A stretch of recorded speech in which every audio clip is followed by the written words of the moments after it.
Fine day in store for Gauteng. The temperatures will peak at highs between 21 and 22 degrees. The top story in EWN this hour. The Madlanga Commission will this morning make a ruling on another application for a testimony in camera. EWN, in touch, in tune, and independent.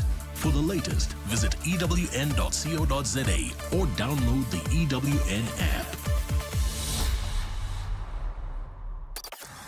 Visit primemediaplus.com to enter 702 Josie My Josie Walk the Talk. Hosted by the City of Johannesburg.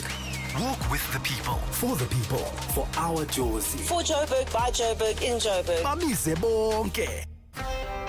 You're with Clement Manyathela On 702.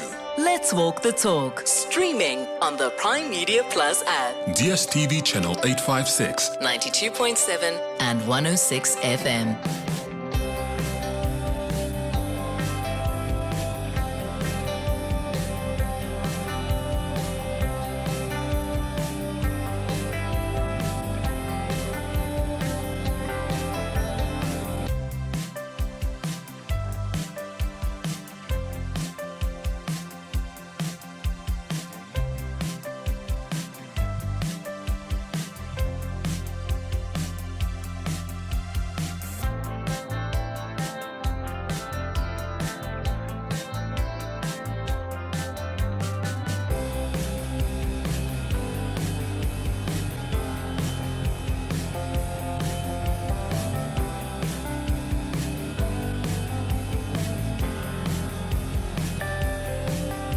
Minutes after 9 o'clock. Sanbonani, Dumelang, Bonjour. Welcome to the show on this Wednesday, the 8th of July.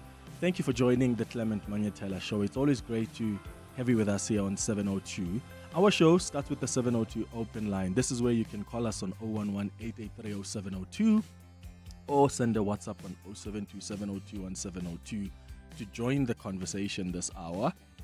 In fact, you're welcome to also send your comments, your inputs on the 702 YouTube page. Hello to you if you're watching us via the 702 YouTube page.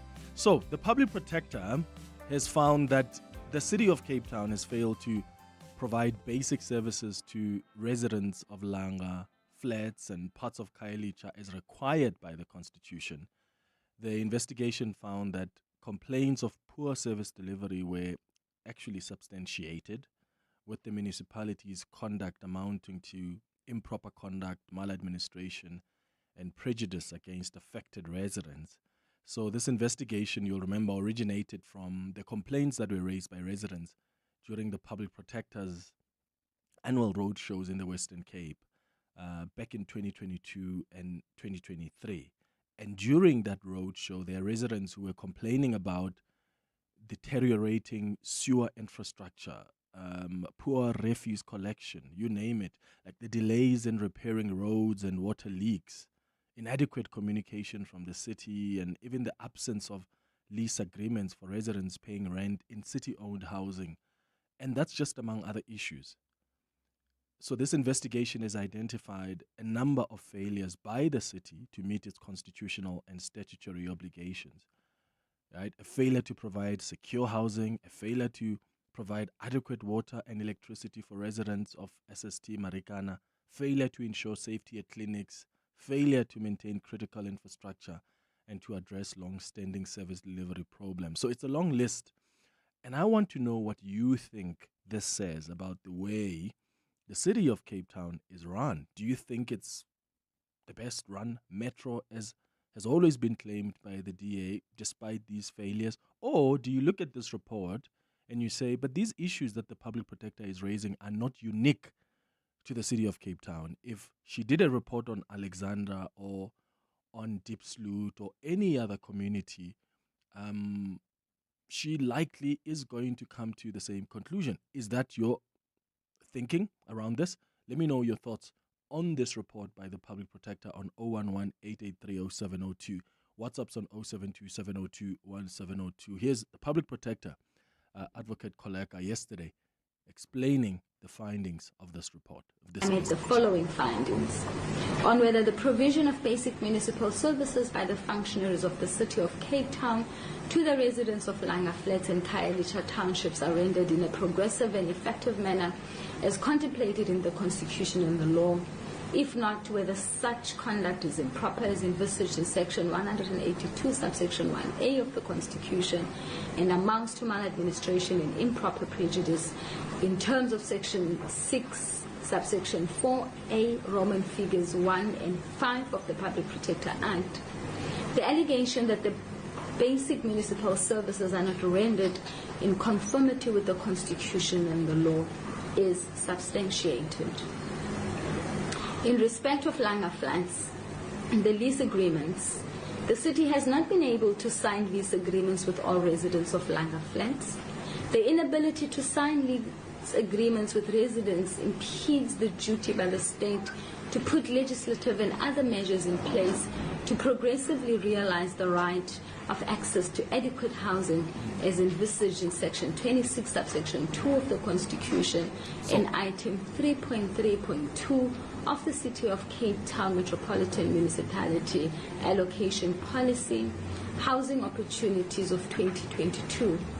The city's inability to sign lease agreements with Langa Flats residents is in contravention of the Rental Housing Act. So that is just a long list of other service delivery failures that the public protector was outlining. And I really think that this gives some credence to the narrative that often is in the public, that there are two Cape Towns. You have this world-class city, these affluent areas that are taken care of, and then you've got these impoverished communities that are simply not serviced the same. And I'd like to know what your thoughts are on that. And then I saw an interesting article in the Citizen newspaper this morning suggesting that young people in South Korea are gravitating towards Buddhism due to how it's marketed and its embracing of pop culture. And I think this is a trend that has been noted actually worldwide, where attendance of traditional churches is declining, but then alternative approaches to spirituality are booming. I mean, people have meditation apps now. So meditation app downloads are increasing. There is an uptake of psychedelic retreats, and more people describe themselves as spiritual but not religious. In fact, I think a standout practice that has gained popularity of late is that of consuming ayahuasca, which is basically a psychoactive plant or tea that is brewed by the Amazonian people. In fact, I think it's a plant that only grows in the Amazon. And the benefits of you taking this tea, or this plant that's been brewed, include mental healing, trauma processing, or spiritual insight. In fact, at some point, this piqued my interest and I was doing a lot of research about it. In fact, I found out about it for the first time when I read Will Smith's book, because he has done it multiple times. And I was so interested to find out like people's experiences. And I remember, I mean, it's really shocking what people experience once they've consumed this plant. Like many people will tell you, I saw myself being born. Like I saw my mother giving birth to me. But also it touches on like key trauma. Many people who've done it, at least what I've seen, are people who have also given some positive feedback about how it's helped them deal with their trauma. So these things are happening more and more, and people are taking them up. And I think, I mean, there are many other practices people do. Some people do breath work. Maybe that's what you've tried. More and more people are into astrology now. Meditation through Buddhism, vows of silence for 10 days in India. This has once been suggested to me that let's go on a vow of silence. We're not going to say anything. You're going to be quiet and silent for 10 days in India. And I thought, my goodness, I mean, my job is to speak for 3 hours. Can you imagine 10 days? And I'm not saying jack. Nah, I don't think I would be able to do that. Some people do yoga. Some people do sound baths and other plant medicine retreats. And I would like to know if you've tried any new spiritual practice, if you want to call it that. Like, what's driving the shift, in your view, from the traditional religion to all these experiments that people are taking on? Or maybe you've decided to move from, a religion or a spiritual practice that is more common, and you're trying something that's completely different and unique to your situation and your experience. Please share that with us on 011-883-0702. WhatsApp's on 072-702-1702. At 10 o'clock, we're going to do our unemployment hour. It's our quarterly feature. What we do from 10 o'clock is that for an hour, we're going to open the lines and give unemployed graduates an opportunity to market themselves, and also give an opportunity for employers to call in and tell us what skills they're looking for. And what we want to do as a show is to connect you as the 702 family. And I always say, even if we connect just 2 people, I think we would have made a dent. We have a crisis of unemployment in this country, and I think where possible, we must all try to do our best to try and resolve it. And this is our bit as the Clement Manyathela Show. We've been doing this for a few years now, and we've managed to help some graduates on this show get jobs. We've hooked them up with companies that require their skills. And there are many companies that have been generous enough to call us and say, okay, I want to come to the party. These are the skills we're looking for. Match me with the people who possess those skills. And we do that linkage. So I want to encourage you, if you know someone who is an unemployed graduate, tell them to get ready to call us on 011-883-0702 at 10 o'clock. And if you're an employer or maybe you're a recruitment agency, this is also an opportunity for you to locate the skills you require for your business. In fact, if you're not available to call at 10 o'clock, you can send me an email on cm@702.co.za. Not the unemployed graduates, just the employers or recruitment agencies. You can send me an email on cm@702.co.za to tell us what availabilities and opportunities in your company you have, and we'll announce it on air. But if you're an unemployed graduate, make sure you call us just after 10 o'clock. At 11 o'clock, we're going to do our Listener's Choice feature, and today we'll be discussing ward amendments and how they will affect your vote. As you know, we're heading to the polls for the local government elections on the 4th of November, and for many, the ward that you vote in will not be the same as the ward that you voted in the last time, because the Municipal Demarcation Board has completed a nationwide ward delimitation process in December 2025, which has seen the increasing of the total number of wards from 4,468 to 4,488, and handing the revised ward maps to the Electoral Commission. So these changes are now handing directly on voters. And that's what's going to happen, because they land on you.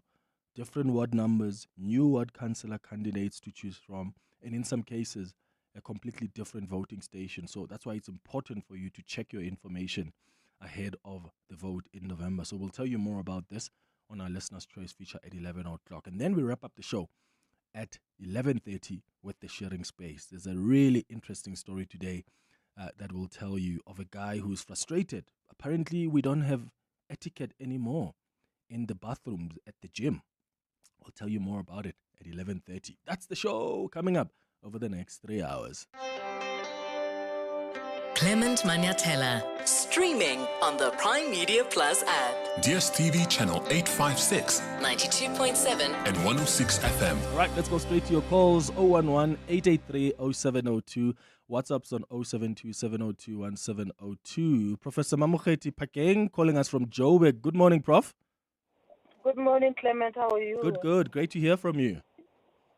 Good. Clement, I wanted to tell you my experience of going on the silent camp, the 10-day silent camp. Yeah.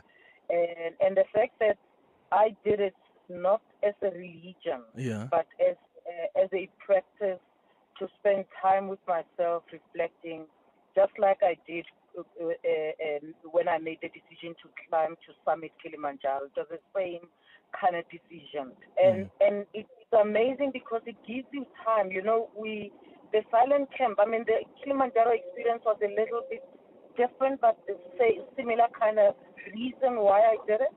But what it does with the silent camp is that there's no watch. You give up your watch, your phone, your computer, your pen, book, everything. Like, so you can't read a book? You can't read a book. Yo. And there is no eye contact. No eye contact with people. Yeah.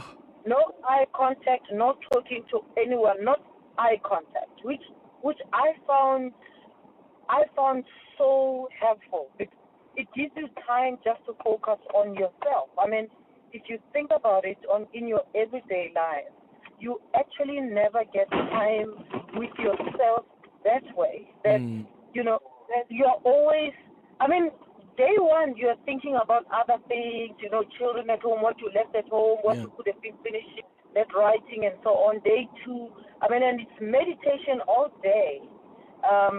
You literally live by the gong. You don't know what time it is. Yeah. But the way it works is that the gong goes, you wake up, the gong goes, you go for breakfast, you eat vegan, and the gong goes, take a break, and you talk to nobody.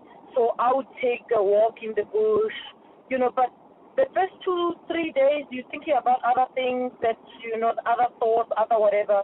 But by day 4, you're solely with yourself. And of course, you are free to, and if it's tough, you go. But you go into the hall, you sit and meditate, you're taught how to meditate. Of course, it's based on the Buddhist tradition of meditation, but it's not like it's initiating you into Buddhism. Gotcha. But I just found that church doesn't do that. Meditating as a Christian is important, but it serves a different purpose, because when I meditate as a Christian, I have the verse, I read the verse, I'm meditating on that verse and my relationship with God, and so this one is looking into me. Sure, that's interesting. And sometimes we never do that, so you never look at yourself, think with yourself, about yourself, make decisions with yourself, about yourself. And it is important. I actually think it's a good thing for everyone to do at least once in your life. Where did you do it, Prof? In Cape Town. Oh, in Cape Town. Okay. The Vipassana Center, but the Vipassana centers are everywhere. You can get it in Thailand, in the U.S., everywhere. It's international. Okay. And all high-level people go there. I mean, the CEO of Twitter, of X, or Instagram, or Meta, whatever, you get them in these things, but you don't talk. Then it's only when it ends, then there's a little chat, and people ask pictures because they recognize you. But actually, what peace.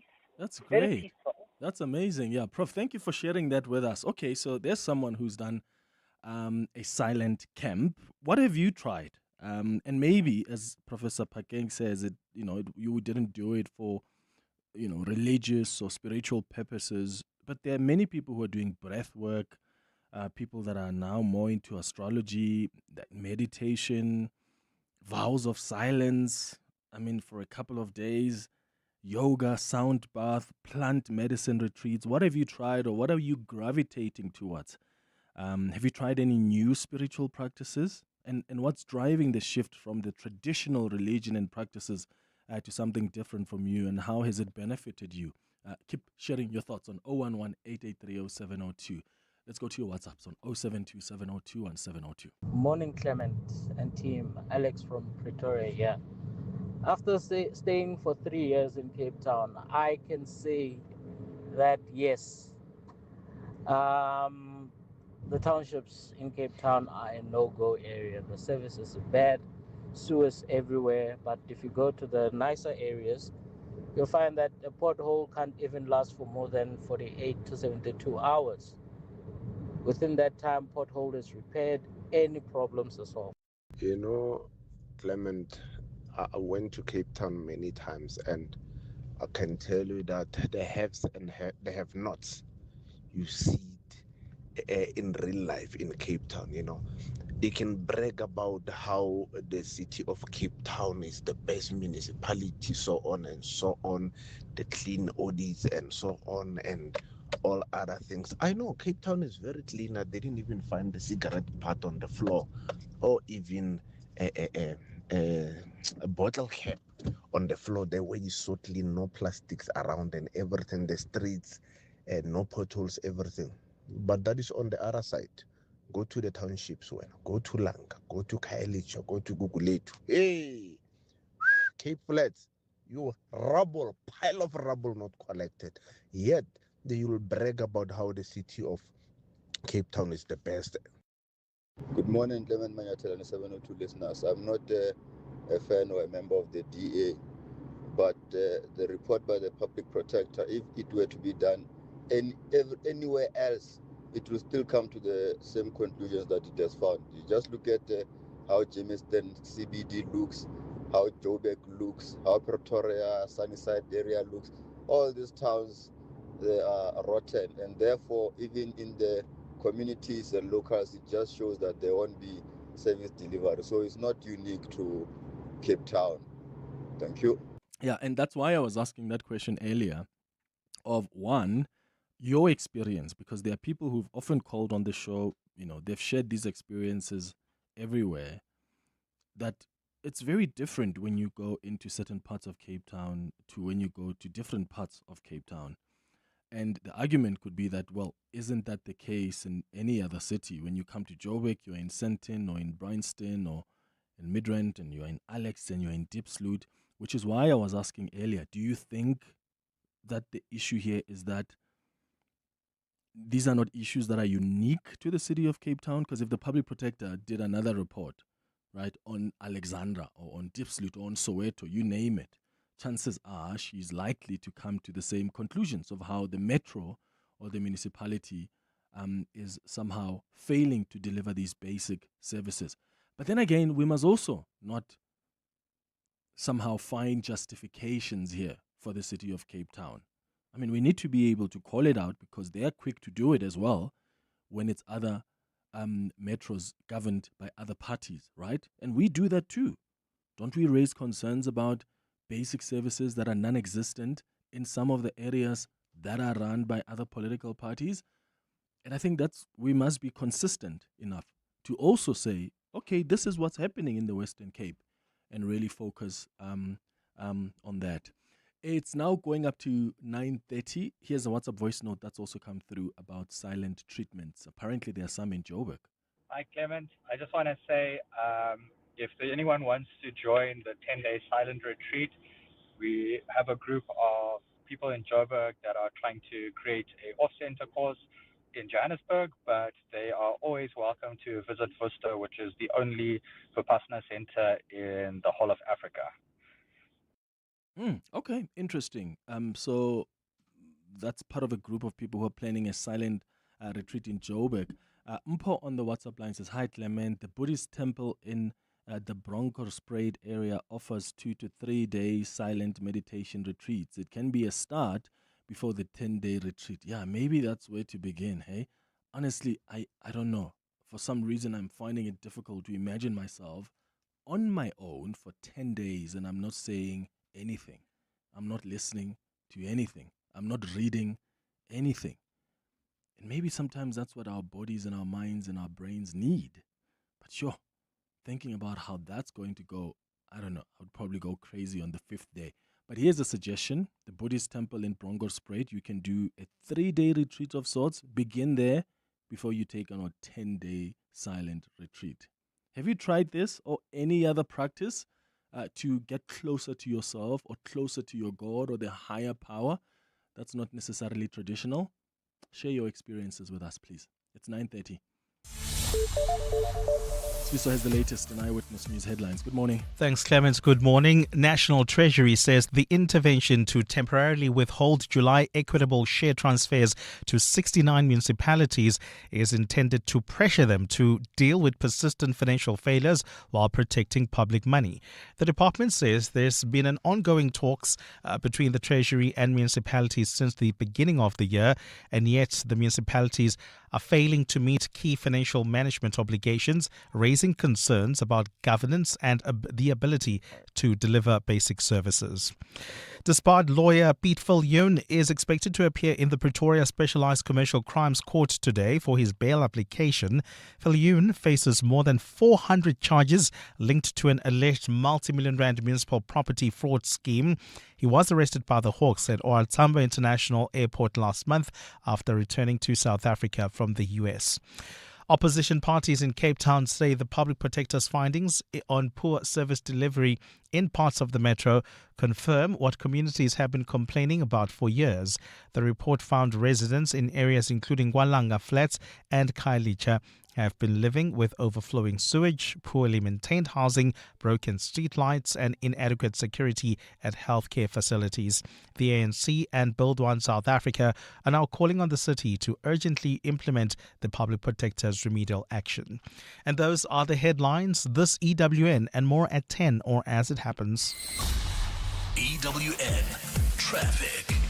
Travelling in Edenville, we've got delays on the N12 and the R24 West between Edenville Road and the Kilulis interchange. There's also queuing traffic on the N3 South between the Kilulis turn-off and Van Buren Road. That's due to roadworks there. While in Sharon Lee, queuing traffic along Malibongo Drive approaching President for Share Road. Then travelling in Kagiso, we've got an accident reported along Grandfontein Road.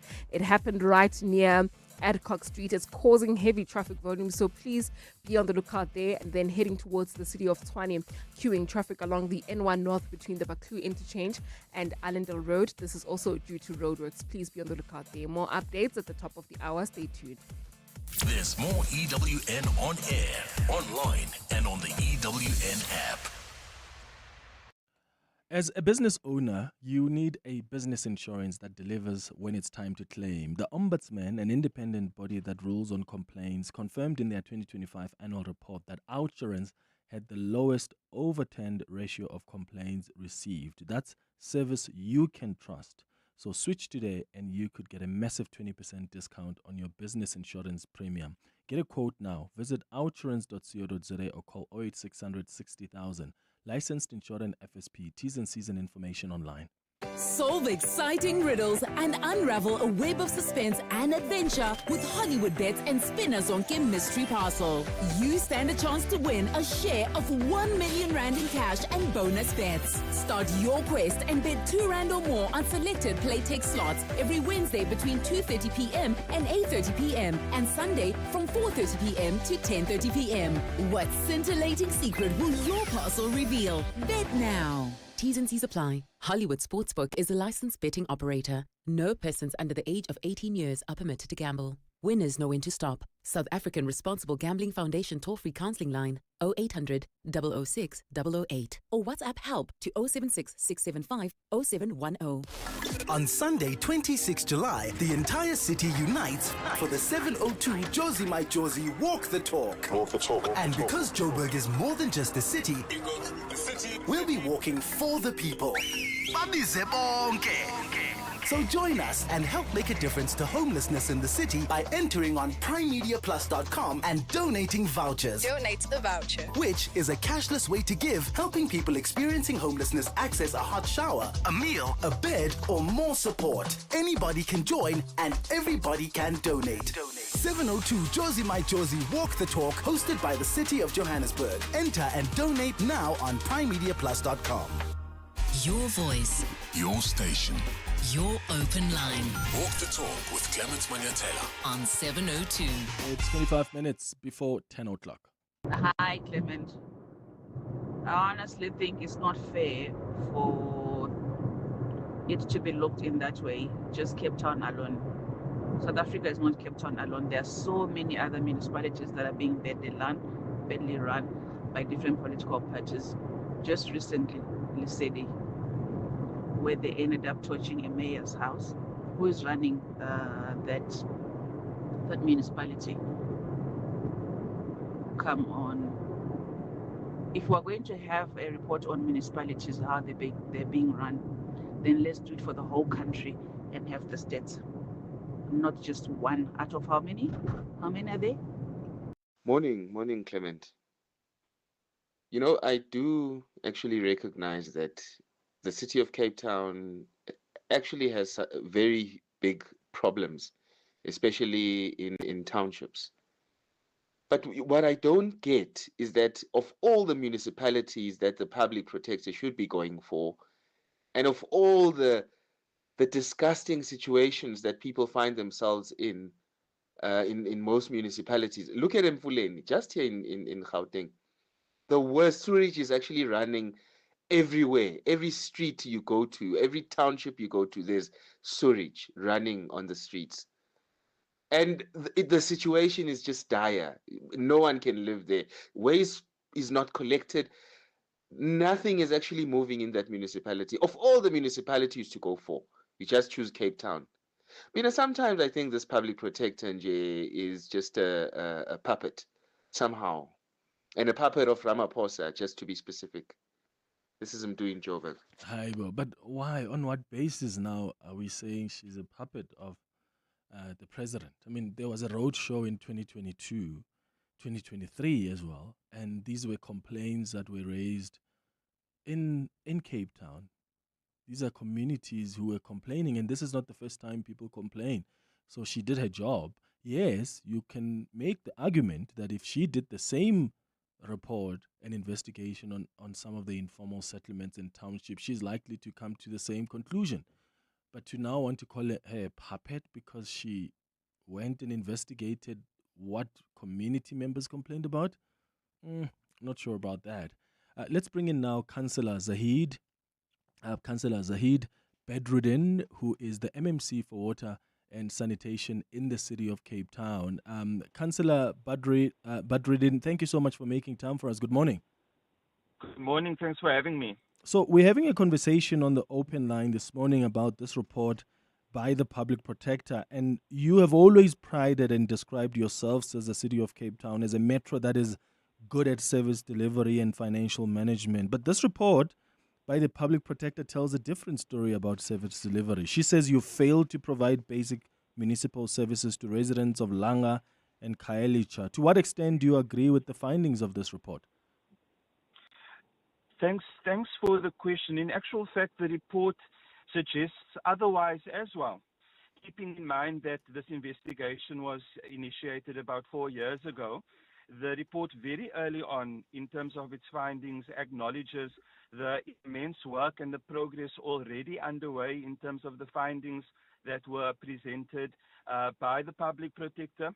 She acknowledged the fact that the City of Cape Town has been extremely cooperative in terms of working specifically with her office, and further goes on to say, and I think this is probably the most important point of the report itself, that the National Treasury and the National Department of Human Settlements have an equal role to play to attend to what she calls structural and fiscal challenges that cities across our country face in terms of being able to deliver on services that includes housing to our most vulnerable residents. So she acknowledges that a lot of work has been done to attend to most, if not all, of the issues already, and that the city has worked with her and others to achieve this. Yes, and of course, before you started the work, that intense work of responding to some of these concerns and making remedies, that was the reality for a lot of communities. And I guess I'm asking this because as the city of Cape Town, that's always been the narrative that, our townships and informal settlements are serviced much better than others across the country. And I think what we're seeing from the Public Protector, in a way, gives credence to this narrative that there are two Cape Towns. So you have this world-class city, these affluent areas that are taken care of, and then you've got these impoverished communities that are simply not serviced the same. Do you now realize, Councillor, that these impoverished communities have always complained about? Because they've always complained about persistent sewage overflows, deteriorating roads, inadequate maintenance of municipal infrastructure, poor waste collection, inadequate water and sanitation services, under-resourced clinics, you name it. These are people's realities on the ground. Yeah, I absolutely understand and accept those realities. It would be dishonest of me not to accept them. And let me let me respond through a water and sanitation lens specifically. Just last week, I joined our teams in Khayelitsha after having attended to a bulk sewer collapse emergency repair, which cost the city about 49 million rand to undertake. Where the biggest challenge, Clement, is the fact that there were a number of structures that were erected illegally on top of that particular servitude, which makes it extremely difficult for the city to act as fast as what it needs to in order to attend to those types of sewer collapses. The public protector, in terms of her report, specifically references the SST collapse, which have already been repaired. There are a number of other collapses that we are in the process of getting to, but the biggest rate-limiting challenge for us in terms of our response as it pertains to sewer collapses specifically is the fact that it is impossible for us to access these areas because of the structures that prevent our teams from going in.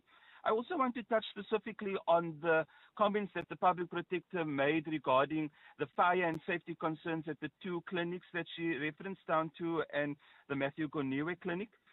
Suggesting and recommending to the city that we install smoke detectors. Now, these clinics have, and especially the Town 2 clinic has, 24-hour security presence because it often is the target of vandalism and theft. It also has fire hoses, fire extinguishers. We have a world-class fire service, reliable fire service in our city.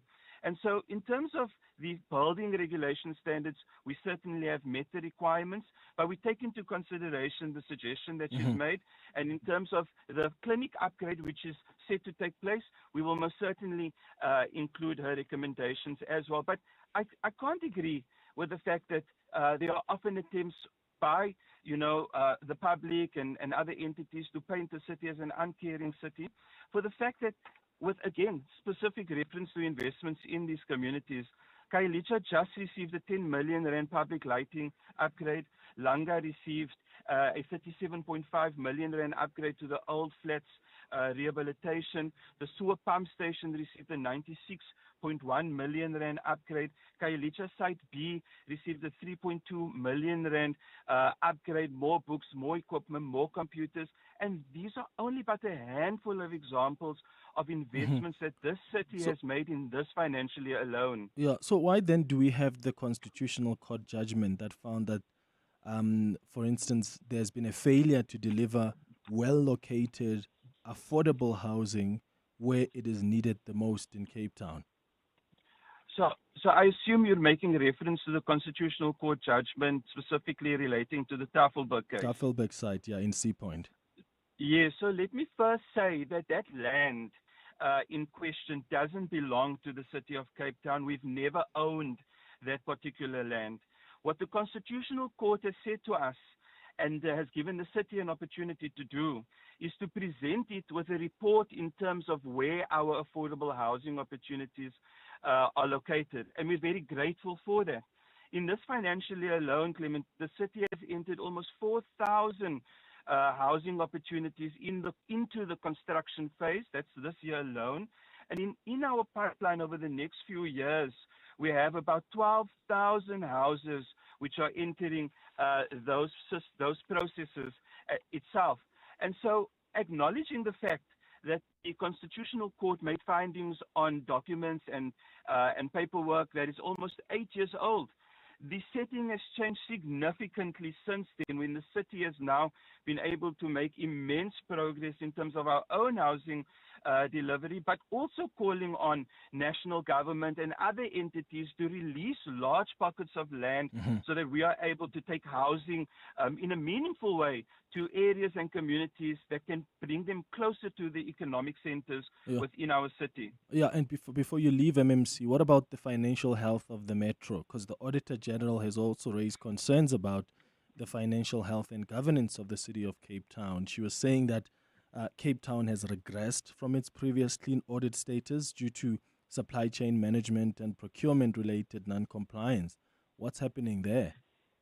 So in actual fact, again, the AG underscores the fact that the city of Cape Town is the only metro in the country which is built on good governance and correct stewardship of public funds. I must emphasize that the AG's findings were non-financial. They were non-financial, and they were related to specific supply chain management processes only, non-financial. Yeah, but that findings. still makes it, that's still serious. That I mean, if it's not really of So concern, let me she give wouldn't you put an it in her report. example. Let me give you an example. The Auditor General has found umbrage, has taken umbrage with the fact that the city takes into consideration the performance record of particular contractors. And so if a contractor is not delivering in our city, we then take that into consideration in terms of appointing new contractors or considering reappointment of a particular contract. Because our position, Clement, is that if a contractor is not delivering, then certainly they should not do work for the city of Cape Town in a way that we want for our residents. That is but one example of the issues that the Auditor General had found against the city. Again, there's not a single financial finding, only relating to supply chain processes, which we take heed of, and will certainly work that into our processes going forward. MMC, I'm out of time. MMC for Water and Sanitation in the city of Cape Town, Zahid Badruddin, joining us there on the line. It's 3 minutes now before 10 o'clock. We'll come back to more of your calls and WhatsApps after the break.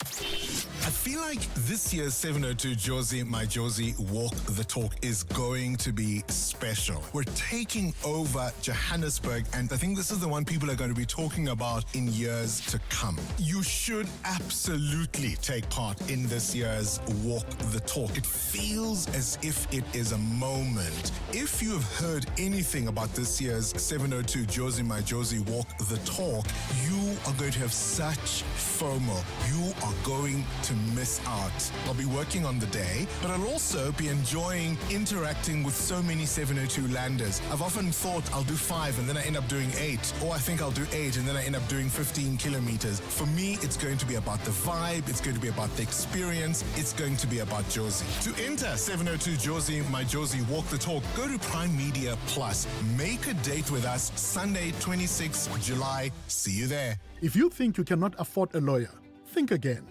Clientele Legal has made professional legal services affordable. You receive up to 745,000 Rand worth of legal services per year.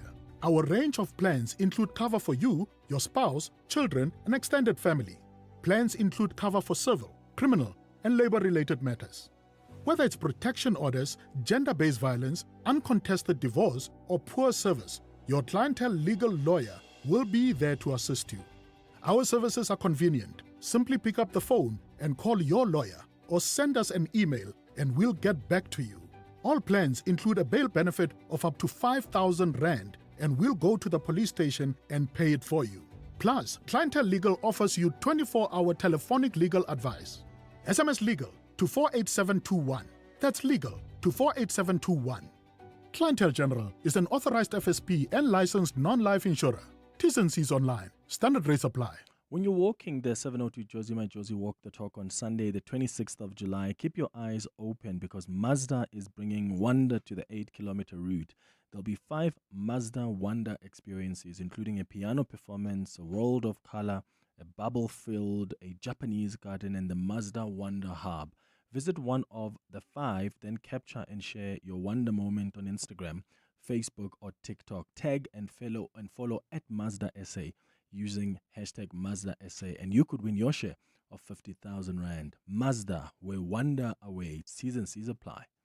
At the 702 Josie My Josie Walk the Talk, snap and share any one of 5 Mazda Wonder experiences using hashtag Mazda SA to stand a chance to win a share of 50,000 Rand. Your voice, Your station. your open line Walk the Talk with Clement Manyathela. on 702.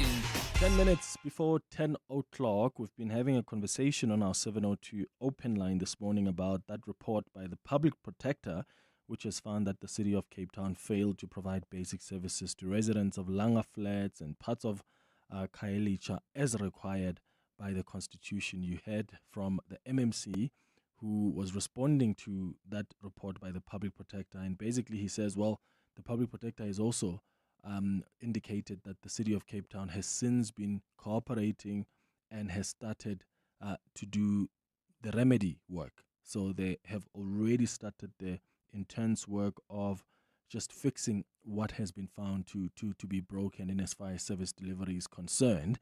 I've also been asking you this morning about new spiritual practices that you've tried, maybe something different that is far from what you grew up knowing, whether it's a religion, whether it's a spiritual practice, whether it's breath work, meditation, 10 days of silence, maybe you do ayahuasca, these psychedelic retreats, you name it. Have you tried it? And what's driving your shift from, traditional religion or traditional practices? Your calls on that as well on 011-883-0702. Tabang, you are in Rustenburg. Good morning. Simon, good morning to you and the listeners. Sure, brother. Go ahead. Good. Yeah. So I also went to the Vipassana medication facility in Cape Town. Mm-hmm. Man, oh man. That thing to me was like a brain reset calibration kind of thing. Because like my sister was saying earlier, yeah, you don't talk to anyone, even nod. Jeez. You can't even read. You don't read a book. You don't know what time is it.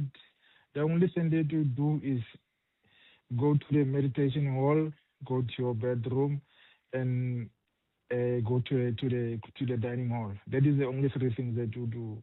Besides that, you can take a walk. Or on the 10 days that I stayed there, I lost 5 kgs. Wow. And then the nice thing about it is that it's free. The people who pay for it are people like me who already went there. So you go there for free. They don't charge you anything. You surrender your phone.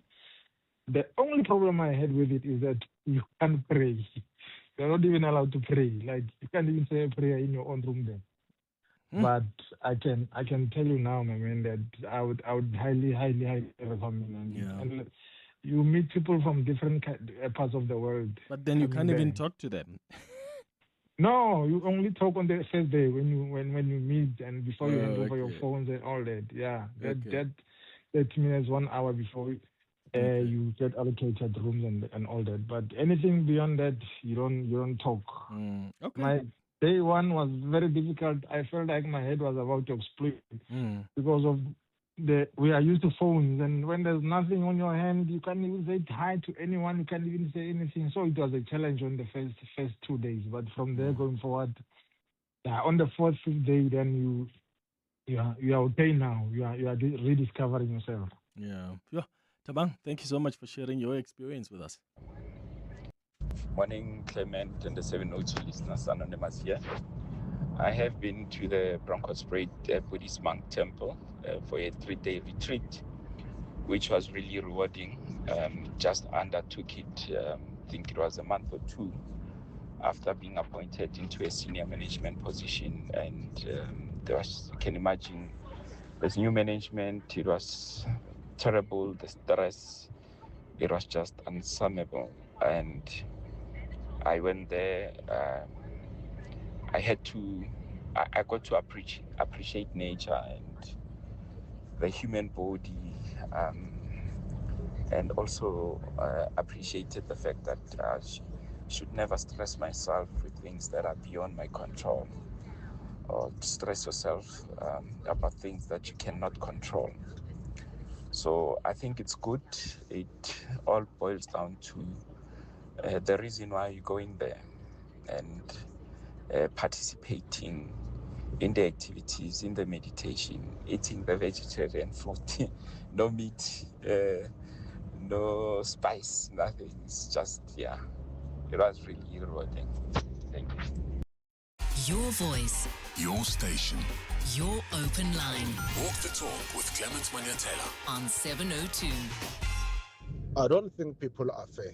If the public protector chose to expose City of Cape Town, then it's City of Cape Town's turn. Lesedi has been on the news. It's already exposed. It doesn't need a public protector to expose it. Mfuleni municipality, we already know it has been exposed for numerous years before. How many people, especially people who haven't been to Cape Town, hear of delicate stories of how the City of Cape Town is a well-run municipality, how the Western Cape is the best province because it's run by the DA, and people don't know what is on the ground there. People who haven't been to Cape Town from this side, they don't know what is on the ground, especially in the township. So if the public protector chose to expose Cape Town this year, That's it. Maybe next month they might expose Moretele local municipality with the potholes that are throughout the road. Good morning, Clement and team. I fully agree with the sentiment that Cape Town is two cities, one for the affluent and one for the poor. And I also think that any other city would say the same. But the difference is that Joburg and Pretoria and Durban and PE, none of them have ever claimed to be the best run municipality. They know they're not doing a good job for everyone. Clement, the report by the public protector reveals fact, or facts. But what is the truth within these facts? Are these people paying for services? Are they abiding by bylaws? What challenges are there? I think that's what we need to find out. Because all we know from the auditor's report is that Cape Town is the best performing, municipality. That is, if I put it quite well. So I'm not going to simply superficially compare Bolanga and say it's the true picture.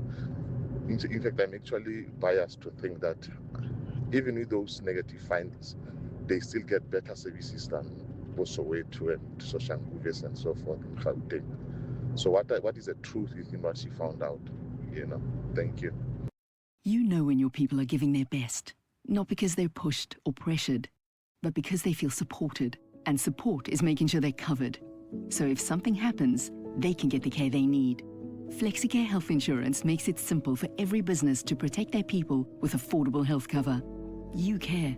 We cover. For a tailored FlexiCare quote, speak to your financial advisor today.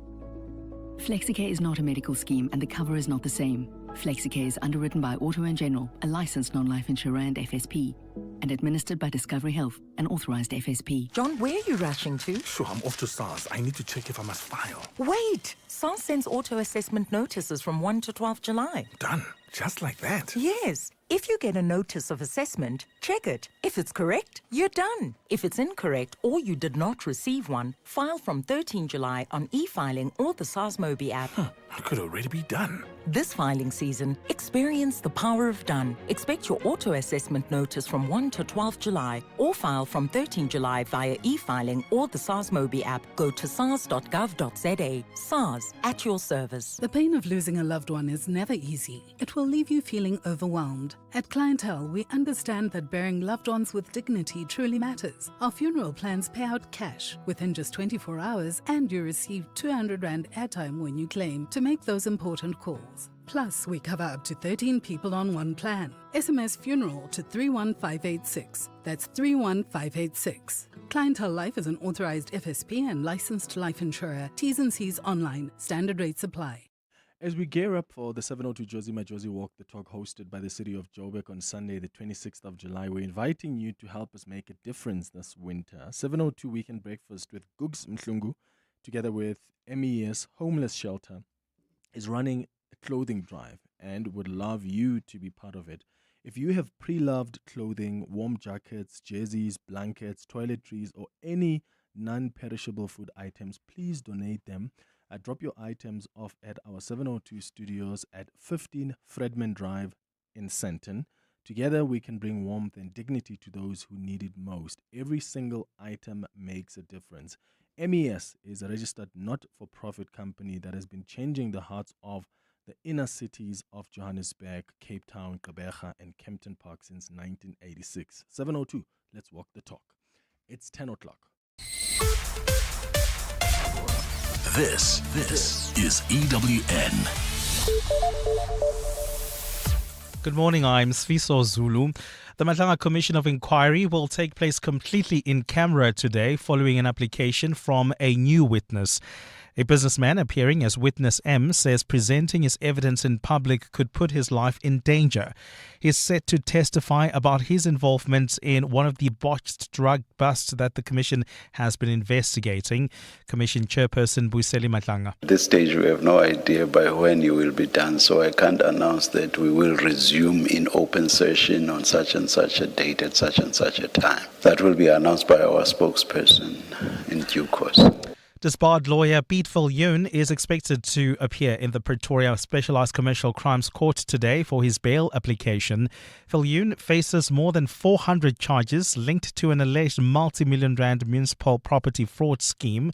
He was arrested by the Hawks at OR Tambo International Airport last month after returning to South Africa from the US. The state alleges that Viljoen was part of a syndicate that orchestrated the fraudulent transfer and sale of high-value properties owned by the Johannesburg Property Company.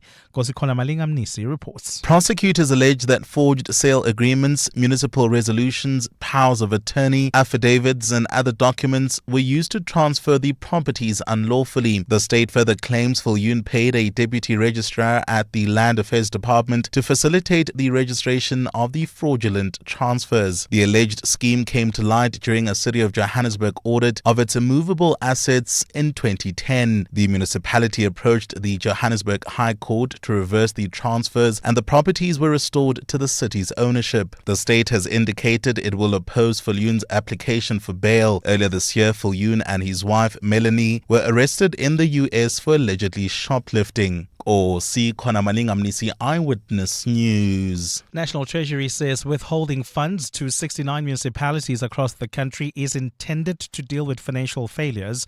The department says there has been ongoing talks between the Treasury and municipalities since January this year, yet they failed to meet key financial management obligations.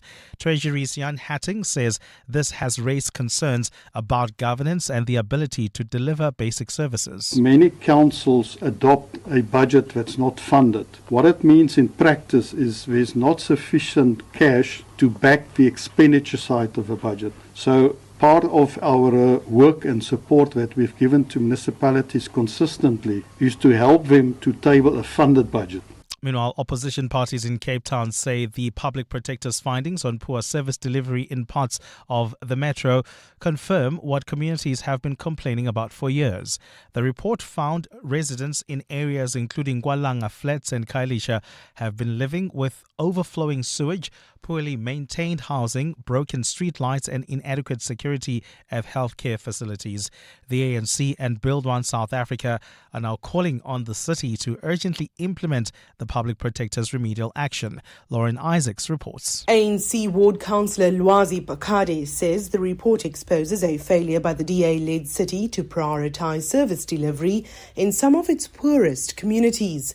This damning report on the city of Cape Town proves what we have been saying as ward councillors of these areas that are predominantly black, these areas that are predominantly poor, that the DA-led city of Cape Town is not prioritizing service delivery in these communities. Meanwhile, Boss's Cape Town mayoral candidate Roger Solomon says the findings undermine Cape Town's reputation as the country's best-run metro.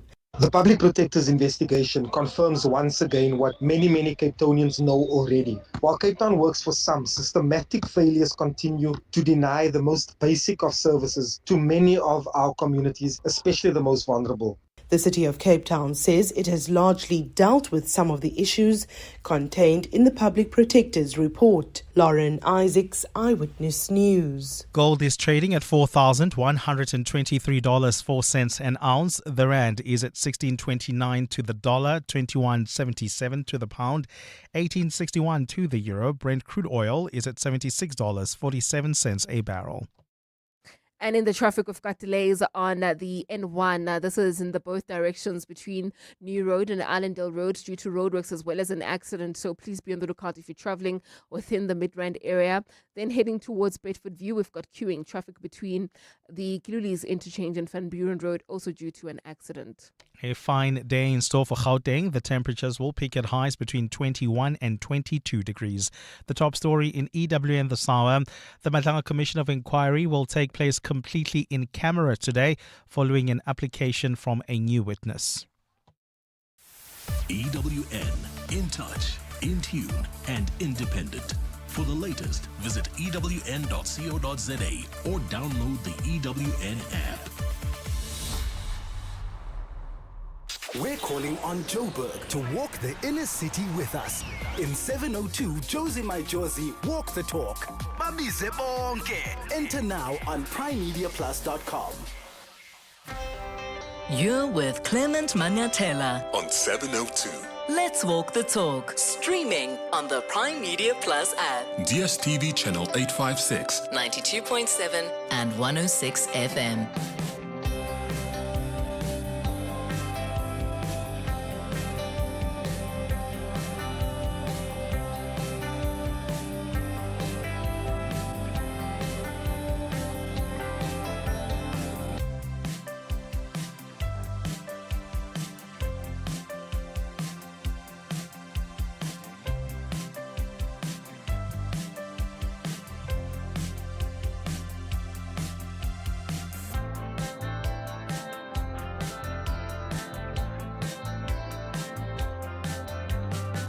Minutes after 10 o'clock. Dumelang, welcome to the second hour of the Clement Manyathela Show. Thank you for staying with us here on 702, and your contributions are always appreciated on the 702 open line. And remember, at 11 o'clock, we're going to do our Listener's Choice feature. You don't want to miss that conversation because we'll be discussing the amendments to our wards by the Demarcation Board and how these are going to affect how you vote. Because we're voting in November. And for many people, the ward that they vote in will not be the same as the ward they voted in the last time. And that's because the Municipal Demarcation Board completed a nationwide ward delimitation process, which then increases the total number of wards from 4,468 to 4,488. So that's got implications around where you voted before and whether or not your ward is still within, that region, because some of them, they get divided, some get merged, depending on the population of the ward. So the Demarcation Board will come at 11 o'clock to explain more on this. But right now, we start with our Unemployment Hour feature. You're with Clement Manyathela. 702. So, Unemployment Hour is a quarterly feature that we do on the show. We've been doing this for a couple of years now. And what we do is, for an hour, we open the lines and we give unemployed graduates an opportunity to market themselves. And we also give an opportunity for employers out there to call in and tell us what are the skills that they're looking for. And the whole purpose of doing the Unemployment Hour is really to connect you as the 702 family. And as I always say, even if we connect just one or two people, I think we would have made a dent, because we've got such a huge crisis of unemployment in this country. And I think where possible, we must try to do our bit to contribute towards eradicating the crisis of unemployment. And I guess this is our bit as well as the Clement Manyathela Show. As I said, we've been doing this for a few years now, and we've managed to help some graduates on the show with some jobs, hooking them up with companies that require their skills. And there are many companies that have come to the party and said, look, here we are. We'll take that person who's looking for this opportunity and that, who's got these skills. Those are the skills we're looking for, right? And I'm grateful to you for that. I'm grateful to you as a listener for being so generous enough and always ready to walk the talk with us. So I'm calling out to recruiters as well to listen in, and maybe you will find the skills that you've been looking for. We're calling on people who are willing to provide mentorship as well for those in need. You can also call us. If you're an employer or a recruitment agency, this is also an opportunity for you to locate the skills you require for your business. And I see some of you have already sent us your emails on cm@702.co.za. So if you're an employer, you're a business out there, and there are opportunities in your company and you are not able to call us now, just send me an email on cm@702.co.za. We'll read out what's available in your company, and then people can apply and check out those opportunities. Otherwise, give me a call on 011-883-0702.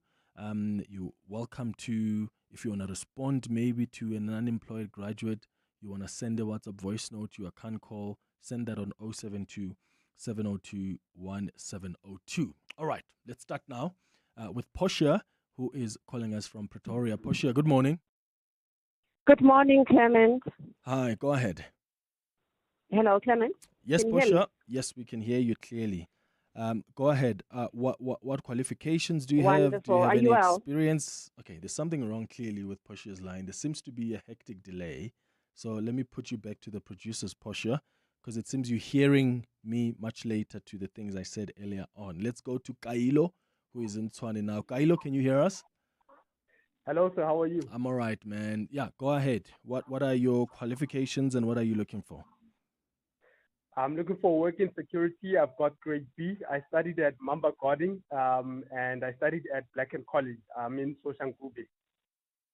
Okay, so you're looking for work in security. You've got what's your qualification you said? SIRA grade B. And I've also got skills in computer literacy, basic administration, and due diligence. Okay, computer literacy. Okay, and where are you based, Kailo? In Soshanguve. In Soshanguve, and you don't mind where the opportunity would be? It could be anywhere around the country.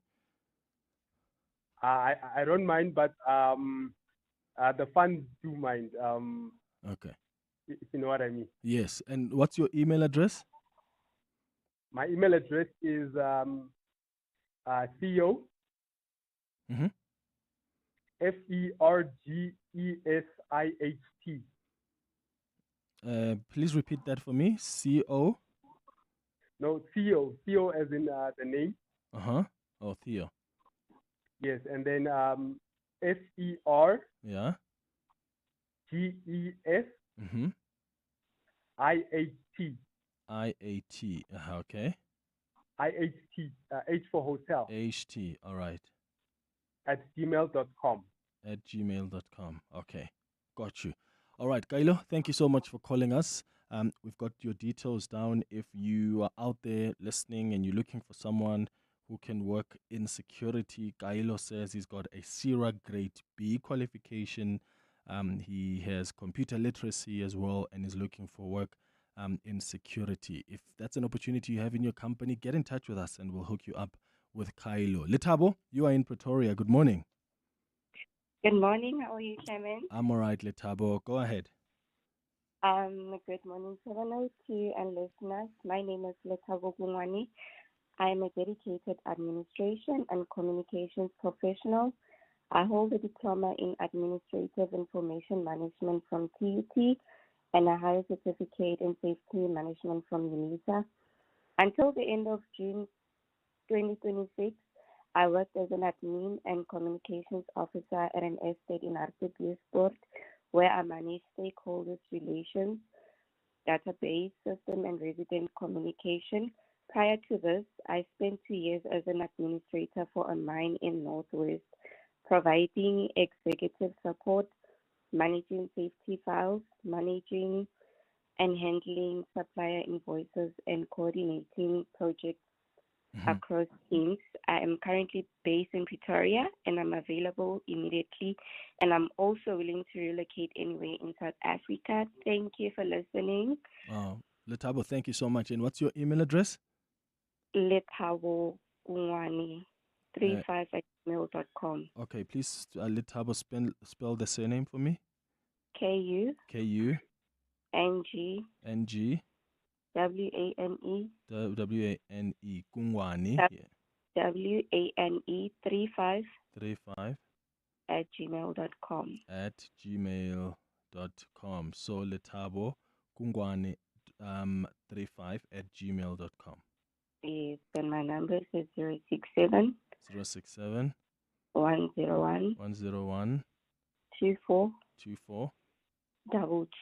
22. Thank you so much. Letabo in Pretoria, thank you for your call. Letabo has a diploma in administration from TUT, also a safety management higher certificate from UNISA, has got some experience, as she's explained, and is looking for some work and willing to relocate anywhere across the country. If that's an opportunity available in your company, please get in touch with us. Portia Charlie is calling us from Pretoria now. Portia, I believe we've got you on a better line now. Good morning. Good morning, Clement. Yes, much better, I think. Yes. So what's the name of your company and what are you guys looking for? P Health Medical Scheme based in Centurion. We are currently looking for direct sales consultants. in a nutshell, would be a call center agent. This is for making out calls with at least 5 years experience and preferably financial services. A person who has got excellent communication skills, passion for helping people, we within the medical aid industry, as I've mentioned, and RE5 qualification would be highly advantageous, or any FSCA qualification will be acceptable. So if you feel that this speaks to you, please send your CVs to hr@keymed.co.za. All lower cases. Keymed is KEYMED.co.za. .co.za. So hr@keymed.co.za. Yeah, and the reference must just say direct sales consultant. Okay, direct sales consultant. That's right. Consultant. And you said your offices are in Pretoria, Portia? Based in Centurion, yes. In Centurion. Wonderful. Thank you so much, Portia, for calling with the opportunities available at Key Health Medical Scheme. All right, so they're looking for a direct sales consultant. Minimum requirements, grade 12. She indicated that you must have some experience in the financial services sector, FSCA approved qualification, minimum of 5 years sales experience, as I said, in the financial services industry. Medical aid industry experience will be an advantage for you. Excellent communication and interpersonal skills, ability to thrive in target-driven environments. So if that is you, this is the kind of experience you have, send them an email on hr@keymed.co.za, and the subject of that email must be direct sales consultant. If you didn't get the email address, you're welcome to get in touch with us. The producers will direct you. All right, let's go to Kim now, who is calling us from Tembisa. Kim, hi. Hi, Clement. How are you? I'm all right, Kim. How are you doing? I'm good. Sure, go ahead. Okay, so my name is Kim, and I have an undergraduate degree in BSc Human Genetics. I am looking at clinical research field roles, hopefully intern, because I don't have any experience in the industry. Entry-level roles would also be great. I also have an ICH-GCP certificate, and my email address is mpiakim93@gmail.com, which is mpyakim93@gmail.com. At gmail.com. So that's mpyakim93 at gmail.com. Yes, Clement. Okay. And then did you mention any experience you have, Kim, if any? Okay. Currently, I don't have experience in my preferred field, but I do have experience in admin and office support as well as retail sales. Okay. Wonderful. Kim, all the best. Thank you so much for calling us. It's got a BSc in Human Genetics, looking for an internship opportunity, some entry work in clinical development. So if this is what you're looking for, Kim's email address is mpiakim93, that's mpyakim93@gmail.com. Again, if there's certain email addresses or contact details that you didn't get, just give us a call, 011-883-0702, or send a WhatsApp and tell us, give me Kim's contact details, and we'll send those to you. Thank you, Kim, in Tembisa, for calling, and all the best. Tibello, you are in Midrand. Hi. Good day. How are you? I'm all right, Tibello. How are you doing? I'm good, thanks. Sure. Go ahead. Yes, my name is Tibello Rababi, so I'm basically looking for employment opportunities, and I have an honors degree in psychology. And I've recently just completed some volunteer, counselor training with the South African Depression and Anxiety Group. And it's just, I work on shifts just on Mondays only, and I don't get paid for that. So it's just for volunteering. And I'm open to opportunities in psychology, community development, administration, HR, research, just any entry-level position where I can just learn and contribute. If anyone knows any vacancies, I would really appreciate your help. Wonder, and it could be anywhere across the country. Do you have any preference? Yeah, maybe Johannesburg to be specific, but if any opportunity just comes out Okay. anywhere in the country, then I'll really be. And what's your grateful email for that. address, Tebello? My email address it is Tebello Rapabi, so it's TEBELLORAPABI 1 @gmail.com. Okay, 1 @gmail.com. So Tebello Rapabi 1 @gmail.com. Gmail.com, yes. All right, Tebello, all the best. Tebello has an honors degree in psychology and is looking for work. Any opportunities in psychology. So please get in touch with us if this is something you're looking for in your company. It's 21 minutes now after 10 o'clock. After the break, we'll go back to more of your calls on 011-883-0702. I want to hear from employers as well. What opportunities are you do you have available in your company? What skills are you looking for? Please let us know. And if there is any one of you that has listened to, whether it's Kailo, Letabo, Portia, or Kim, or Tebello, and you're thinking, oh, my company is looking for that, please get in touch with us and we'll link you up with the unemployed graduates who've called us this morning. It's 21 now after 10. Welcome to Nando's Taste-Demonials. It's the flavor! Real reviews by real people. Nadine from Belito is no scallop, but she did call the flame-grilled half chicken in Nando's unique peri-peri recipe with a single side of your choice for $1.25 dope. Whoop, whoop, whoop, whoop, whoop. Okay, sorry. Relax, Nadine. The only thing we're busting here is your hunger. Okay? Nando's. Oh, what a place. Ready to go? No, can't. Your mother raised you. She can look after him for one day. But he's just your baby. He's 7. Just a baby. I've packed his favorite toy and blanket. Okay, just grab his Hills food. Always. We know that you only want the best for your small dog, which is why Hills has developed expert, science-backed nutrition to meet the unique needs of small dogs and help them live their best lives across their longer lifespans. Hills Pet Nutrition. Science does more. To walk the talk is to turn words into meaningful actions. And it's what we at 702 are committed to doing every day. We are also committed to following the rules set out by the Broadcasting Complaints Commission's Code of Conduct. To give you balanced programming, fair comments, and accurate news. But if we stumble along the way and you feel we are not living up to the code, let us know on comments@702.co.za. And if after that you're still not happy, you can direct your complaint in writing to the Broadcasting Complaints Commission. Email bccsa@nabsa.co.za. For more, visit bccsa.co.za. 702. Call Clement on 011 883 0702.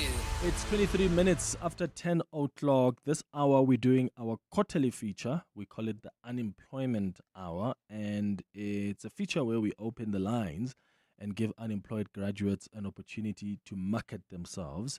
And we also give companies out there an opportunity to seek the skills that they're looking for, or to tell us about the opportunities that exist in their companies. You can do so if you're a company or a recruitment agency by sending me an email on cm@702.co.za, or alternatively, you can just give us a call on 011-883-0702.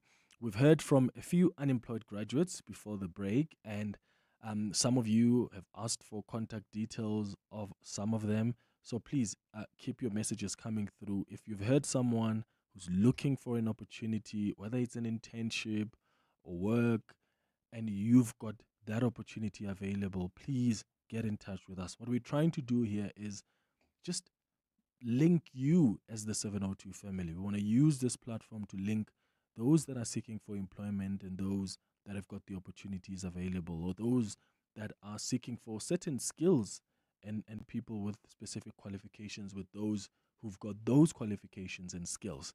So back to your calls now on 011-883-0702. Let's go to Mason in Johannesburg. Mason, good morning. Good morning, Clement. Hey, sure, go ahead. Just to say it again, my name is Mason Chetty, and I'm currently completing my bachelor's in science, my bachelor's of science for honors in information technology. I'm passionate about software engineering with full stack web development and cybersecurity. I study currently at Ridgefield, and I've learned and practiced Next.js, React, TypeScript, and PostgreSQL.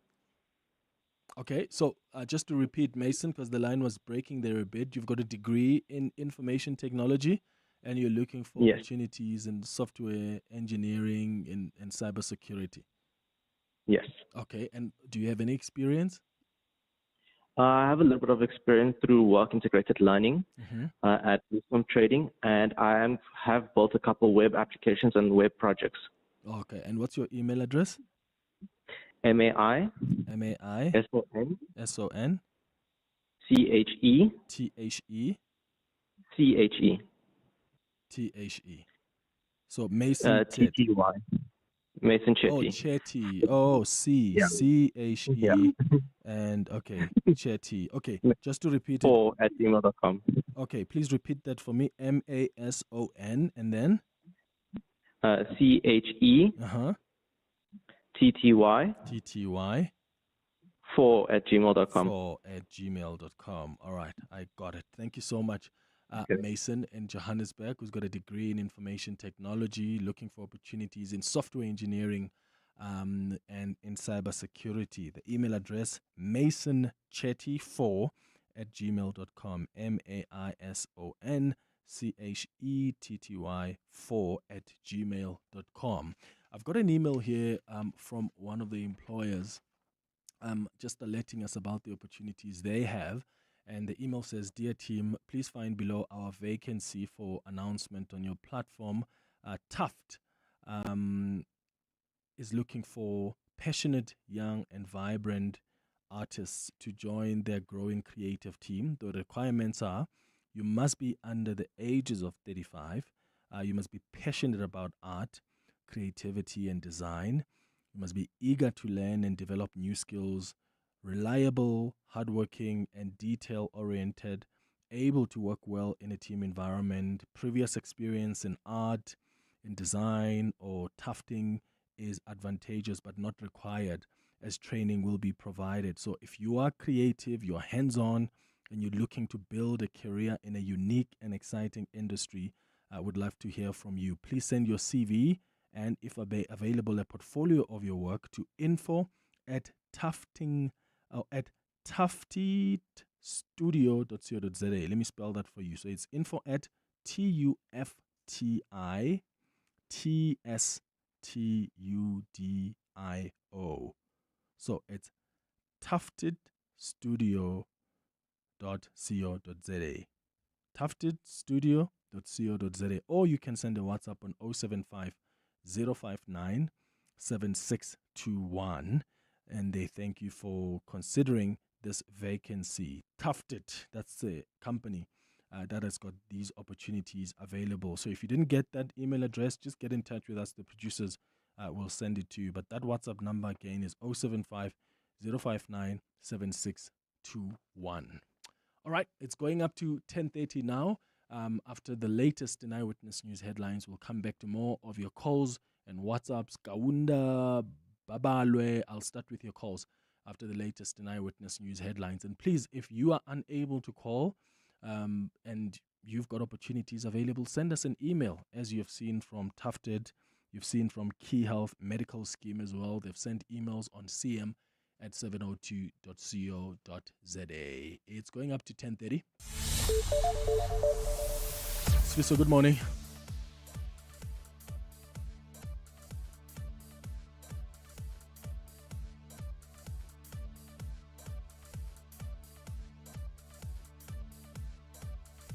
Now is 10:30. Swisso Zulu, good morning. Thanks, Clements. Good morning. I was just rushing to the booth. Thank you. In the headlines, the case against self-proclaimed political fixer Ramaphosa has been postponed to next month to allow his legal team to consult on new evidence disclosed by the state.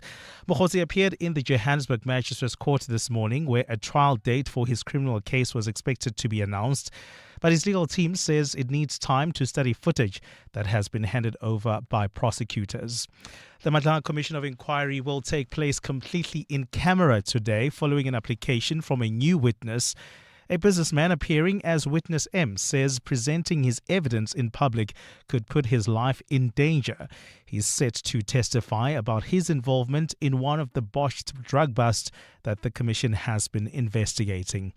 And the Home Affairs Department has told Parliament that its operation at the country's repatriation centres in Limpopo have a big focus on human rights and humanitarian assistance. The department says it's also processed more than 45,000 foreign nationals for repatriation and deportation. And Home Affairs senior management gave an address yesterday during the Portfolio Committee's oversight visit at the temporary sites. And those are the headlines this EWN, and more at 11 or as it happens. EWN Traffic. In Bedfordview, we've got heavy traffic volumes on the N3 North. This is between the Gauteng's interchange and the Kilulis interchange. That's due to roadworks. There's also queuing traffic along the M2 West right at Heidelberg Road. Please be on the lookout there. And if you're heading towards Amalgam, more delays for you if you are leaving the Crown interchange towards Main Reef Road. Traffic in Sharon Lee remains heavily backed up along Malibongo Drive approaching President for Share Road. Please be on the lookout there. There's also some issues being reported on the N1 South in the Midrand area just as you approach Allendale Road. More updates at the top of the hour. Stay tuned. There's more EWN on air, online, and on the EWN app. As we gear up for the 702 Josie My Josie Walk the Talk hosted by the city of Joburg on Sunday, the 26th of July, we're inviting you to help us make a difference this winter.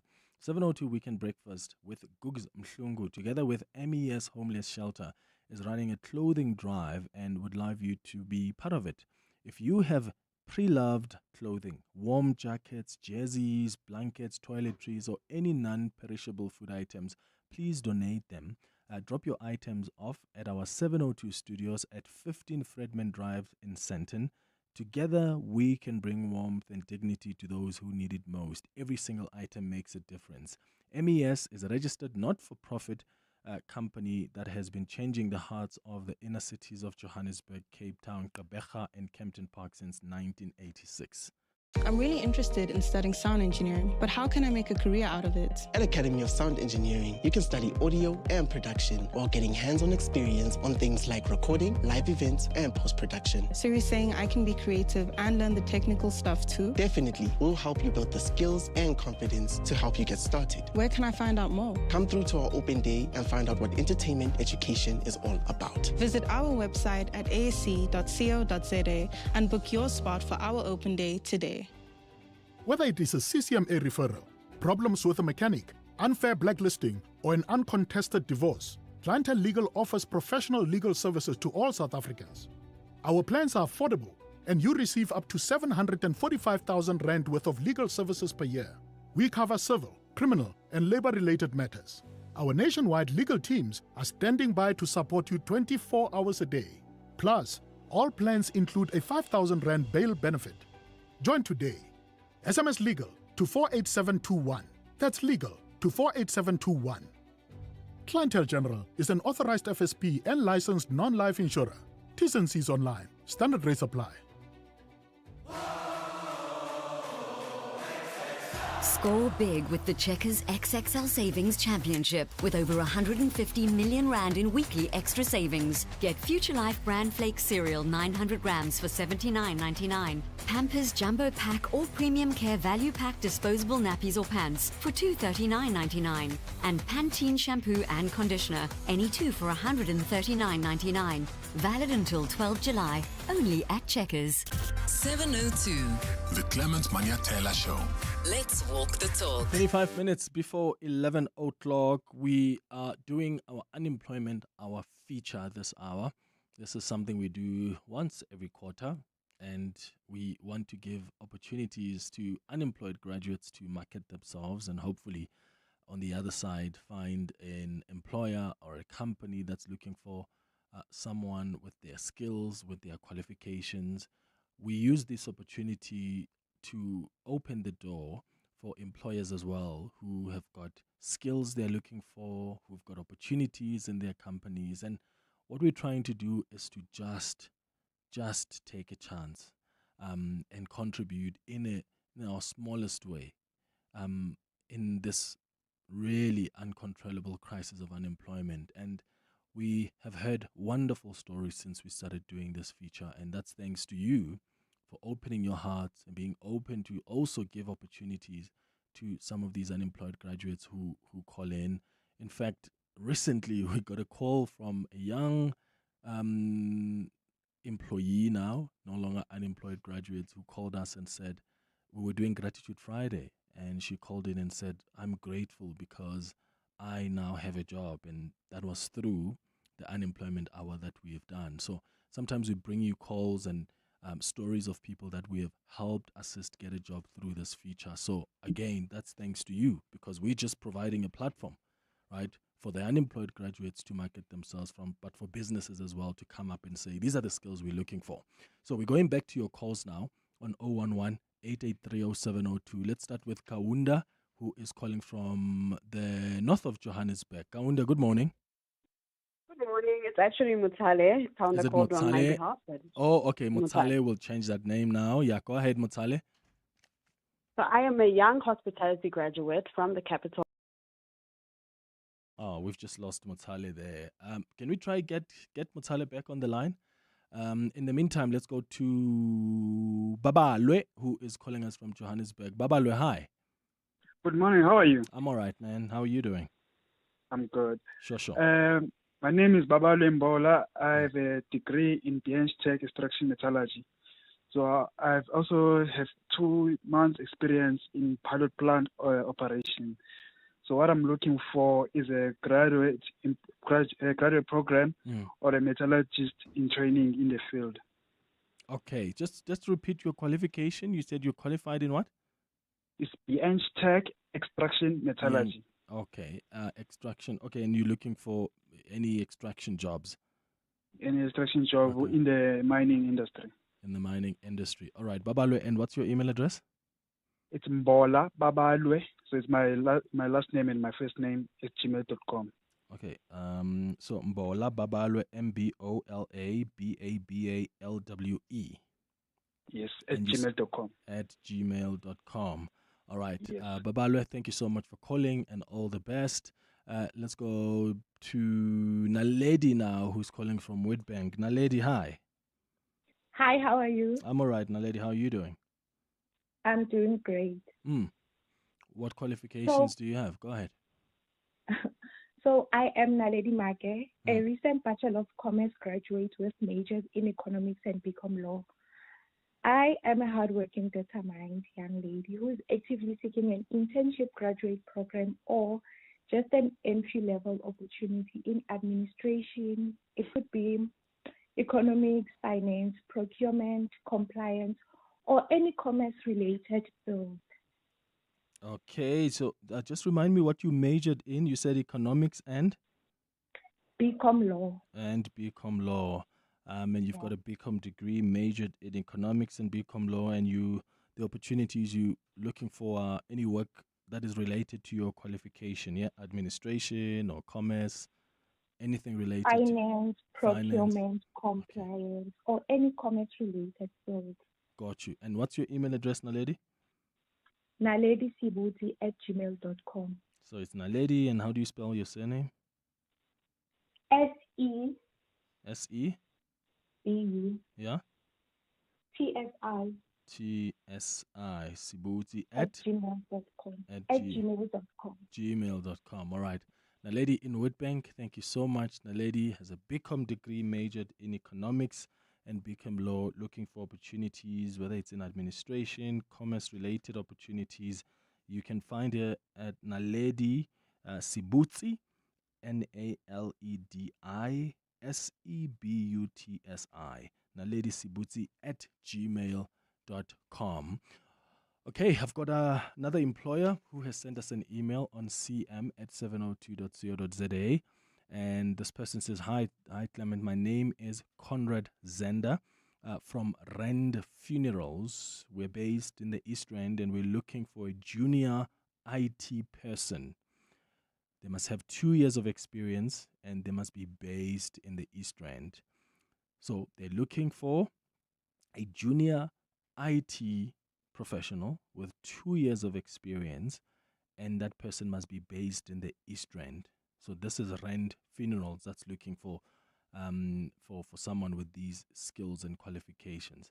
So they can email their CVs to careers@randfinservices.co.za. So that's careers@randfinservices.co.za. So Randfin, RANDFIN services.co.za. So they're looking for someone who is a junior IT professional.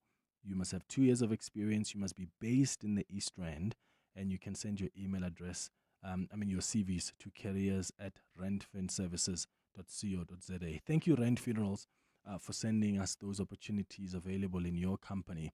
All right, let's go to another employer now. Kamogelo Modise, who is calling us from Pretoria. Kamogelo, thank you for your call. Good morning. Good morning, Clement. We from MFE Group of Companies are looking for 2 admin assistants, specifically in our website division, the Modise family websites. So this position is only available to persons living with disability. They must have their own laptop, access to the internet, and as well as be around in Gauteng. So in order for us to send through and collect documents when required. So applicants can send their CVs to cv@mfegroup.co.za. Okay, .co.za. So you're looking for admin assistants. Yes. So that's okay. So for 2 people, or just one opportunity. 2 posts available. 2 posts available for admin assistants, and this is only available for people with disability. They must have a laptop, access to the internet. They must be around Gauteng, and those CVs can be sent to cv@mfegroup.co.za. That's correct. Wonderful. Thank you so much. And Kamogel, in terms of qualifications, any specifics there? So they just need to have metric between the youth between the age of 18 and 35 and reside in anywhere in Gauteng. Got you. Thank you so much, Kamogelo. Really appreciate it. So Kamogelo is from MFE Group. They've got 2 posts that are available, and they are specific about these admin posts. So if you want to be an admin assistant and you have a disability and you've got a laptop, access to the internet, and you live in and around Gauteng, you can send your CV to cv@mfegroup.co.za. You must have a matric certificate and be between the ages of 18 and 35. If you want us to repeat that email address, feel free to get in touch with us. Okay, Saul, who is an employer, I'll come to you in a moment. Let me hear from Mutale, who is in Randburg first. Mutale, good morning. Good morning, Clement. How are you? I'm all right. Go ahead. My name is Mutale. I'm a young graduate from the Capital Hotel School holding a diploma in hospitality management. Okay. I have skills in food and beverage, events management, and reception services. Mm-hmm. And I also hold a WSET certificate. Okay, so you're looking for opportunities in hospitality management in service industry? Yes. Okay, and what did you say your experience has been? What have you done before, Modale, if anything?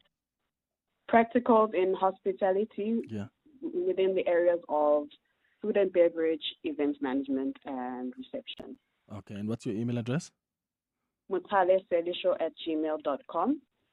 Please spell. MUTALESELI.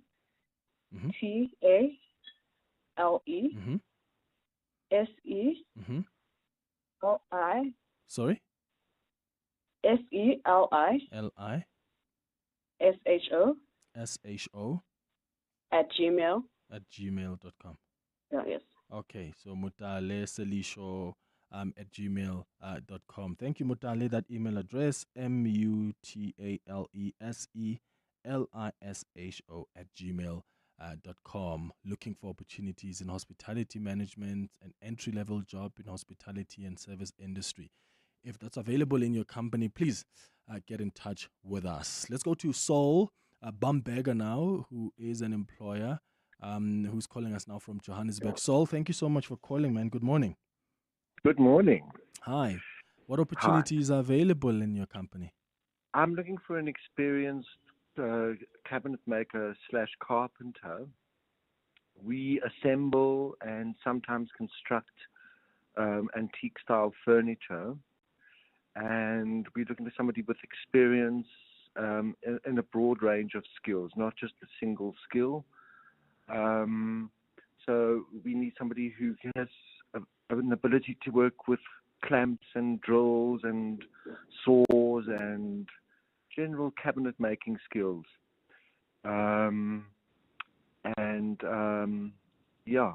Somebody can handle a broad range of tasks. Yeah. But must they have a specific number of years with experience? I think if they have experience in the industry, I'm not looking for a shop fitter. We deal in we specialize in solid timber. We don't use chipboard and things like that. So I need somebody who's I say about 5 years experience would be great. Okay, 5 years experience. Okay, and this is for Miller's Antiques. Is that the name of your company? Yes, that's correct. Okay, and where do they send their CVs to, or how do they contact you? My WhatsApp number 083 414 0041. 0041. So 083 414 0041. So yes. And where are you based? The company? We Doornfontein, on the outskirts of Maboneng. Got you. Thank you so much. Saul Bambega is from Miller's Antiques, looking for an experienced carpenter or cabinet maker for a furniture manufacturer, Miller's Antiques. So if that is you and you've got about 5 or so years of experience, you can send your CV to Saul's WhatsApp number, which is 083 414 0041. That's 083 414 0041. All right, let's go to Mabjala, who's calling us from Johannesburg. Mabjala, good morning. Good morning, Clement. Hi, go ahead. Hi. So my name is Mariala Ledwaba. I recently graduated in radio and television production at Boston Media House. So I also did my work integrated learning at Alex FM, where I did traffic reporting, producing, and technical stuff. And then I also gained experience for television when I won my Best Film Student Award at the 48-Hour Film Festival. And I also have an award in customer service from Truers. So I'm looking for something like an internship for radio or television production. Okay, so radio, television production, and it could be commercial radio stations, talk radio station? Are you more specific? Or no, I'm not. Any is okay. Yeah. Okay, so radio and television production. All right, got you. And how do we get a hold of you, Mabiala? So my email is almledwaba. ALM? Ledwaba. 761. And then Ledwaba is LED. LEWABA. LEDWABA. Yes. Okay, so 761. It's ALM Ledwaba 761 at gmail.com. 761 at gmail.com. All right, Mabiala, thank you so much for your call. He's got a diploma in radio and television, is looking for opportunities, an internship program, some entry-level work, some opportunities in radio and TV production. And the email address is ALMLEDWABA 761. So ALMLedwaba 761 at gmail.com. Thank you so much, Mabiala, and all the best. Let's go to Mangaliso now, who is calling us from Pretoria. Mangaliso, good morning. Good morning, Clement. Hi, I'm calling from Pretoria. I have a master in political science, international relations. I did also a French language course certified by the Alliance Française, and I'm looking to get employment in any of the NGOs, research institutions, or diplomatic missions. or diplomatic missions. And you said Masters in Political Science and? International Relations. Oh, international relations. Yeah. Okay. Any experience you have? 3 years in a diplomatic mission Mm-hmm. in Pretoria. Prior to that, internships in an NGO. Okay. And you've done, how fluent are you in French? I'm at the C1 level. C1 So level. C1. I'm fluent. Okay. Je parle couramment. Ah, wonderful. Well, merci beaucoup, Mangaliso. Thank you. Merci, Clem. What's your email address? It's Mangaliso Mm-hmm. dot MKU MKU CHA CHA NE Mkuchani at gmail.com. at gmail.com. So Mangaliso is dot Mkuchani Yes. at gmail.com. Yes. Wonderful. And my telephone number. Yeah. My telephone number is 061 061 526 526 5103. 5103. Yeah, Mangaliso, thank you so much. Au revoir. Merci Clement. Au revoir. Au revoir. Merci. Mangaliso is calling us from Pretoria. All right, masters in what was that? Political science and international relations. So Mangaliso has a master's in political science and international relations. 3 years of experience in diplomatic missions, and is looking for opportunities in the NGO sector or in the diplomatic sector. He has also done French, as you've heard, and I asked him about his fluency, and he says he's at a C1 level, so quite fluent enough. And his email address is mangaliso.mkuchani, so that's MANGALISO MKUCHANE. So mangaliso.mkuchani at gmail.com. He also shared his cell phone number, which is 061 5265 103. And remember, we're obviously going to have we podcast all of our conversations on air. So even this unemployment hour will be on podcast. So if you've joined us too late and you want to hear of the other opportunities that are available that we've spoken about, just listen back to the podcast or send it to someone who is unemployed, who's a graduate, and let them listen. Who knows? Maybe they'll pick up one of these employers who've called in saying these are the skills we're looking for, and maybe they can pick up something there and be able to send their CVs, and who knows what could happen. So make sure you send this podcast to as many people as you can if you've got people around you that are keen on these opportunities. It's 7 minutes now before 11 o'clock. More of your calls after the break. In life's most challenging moments of loss, compassion can be your greatest comfort. You shouldn't have to face the financial burden of losing a loved one by yourself. Rest assured, Clientele's funeral plans pay out cash within 24 hours. You can cover up to 13 family members on one plan, ensuring all your loved ones are taken care of, and 3 children are covered at no additional cost. With Clientele, you're not just buying a plan, you're also buying peace of mind. When the time comes, you will need to make important calls with your 200 Rand airtime you will receive when you claim. Plans offer double accidental death cover, as well as transport, grocery, and unveiling benefits. Apply today. It's easy. There are no medical examinations and no paperwork. SMS funeral to 31586. That's 31586. Clientele Life is an authorized FSP and licensed life insurer. T's and C's online. Standard rates apply. Just Andalex it. Do you have a sore throat? Andalex C Oral Rinse and Spray provides targeted relief from 1 minute that lasts up to 4 hours. It reduces pain and inflammation while numbing the affected areas. It also kills viruses and bacteria that cause sore throats to help prevent serious throat infections. Andalex, South Africa's #1 choice for sore mouth and throats. For more information, speak to your healthcare professional. Just Andalex it. Andalex, a proud sponsor of The Masked Singer Season 3. Stand a chance to win a share of a red-hot 3 million Rand with the Hollywood Bet Spinner Zonke jackpot race. Enter the chase and enjoy a feast of fun where every spin could unlock riveting rewards. To start your adventure, bet 2 Rand or more on selected habanero games every Wednesday, Friday, and Saturday between 8:30 and 10:30 p.m. The racing revolution starts now. Dive in and prepare to take top spot. T's and C's apply. Hollywood Sportsbook is a licensed betting operator. No persons under the age of 18 years are permitted to gamble. Winners know when to stop. South African Responsible Gambling Foundation toll-free counseling line 0800 006 008 or WhatsApp help to 076 675 0710.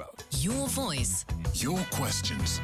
Your morning radio with Clement Manyathela. This is 702.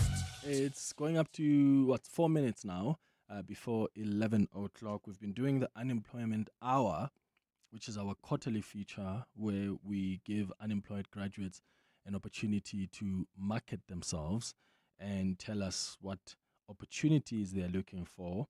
This is also an opportunity, as you've heard from some of the employers, businesses out there, to also just send us an email or give us a call and tell us what opportunities are available in your company. Thank you to all of the companies so far that have called us, that have sent us emails and told us what skills they're looking for. And once again, a reminder that if you have had a company looking for something and you didn't get their email address or contact, just get in touch with us and we'll give you the relevant contact details. But equally so, if you're an employer out there, you've heard someone who was talking about the opportunities that they're looking for, I would like you to still just contact us and we'll link you up with all of them. We've got all the details of the people who've called us this morning looking for opportunities. Grace, you are calling us from Midrand. Good morning. Morning, Clement. How are you? I'm all right, Grace. How are you doing? I'm well, thank you. Sure. Go ahead. I'm glad you took the call. I am an illustrator, journalist, and publishing professional.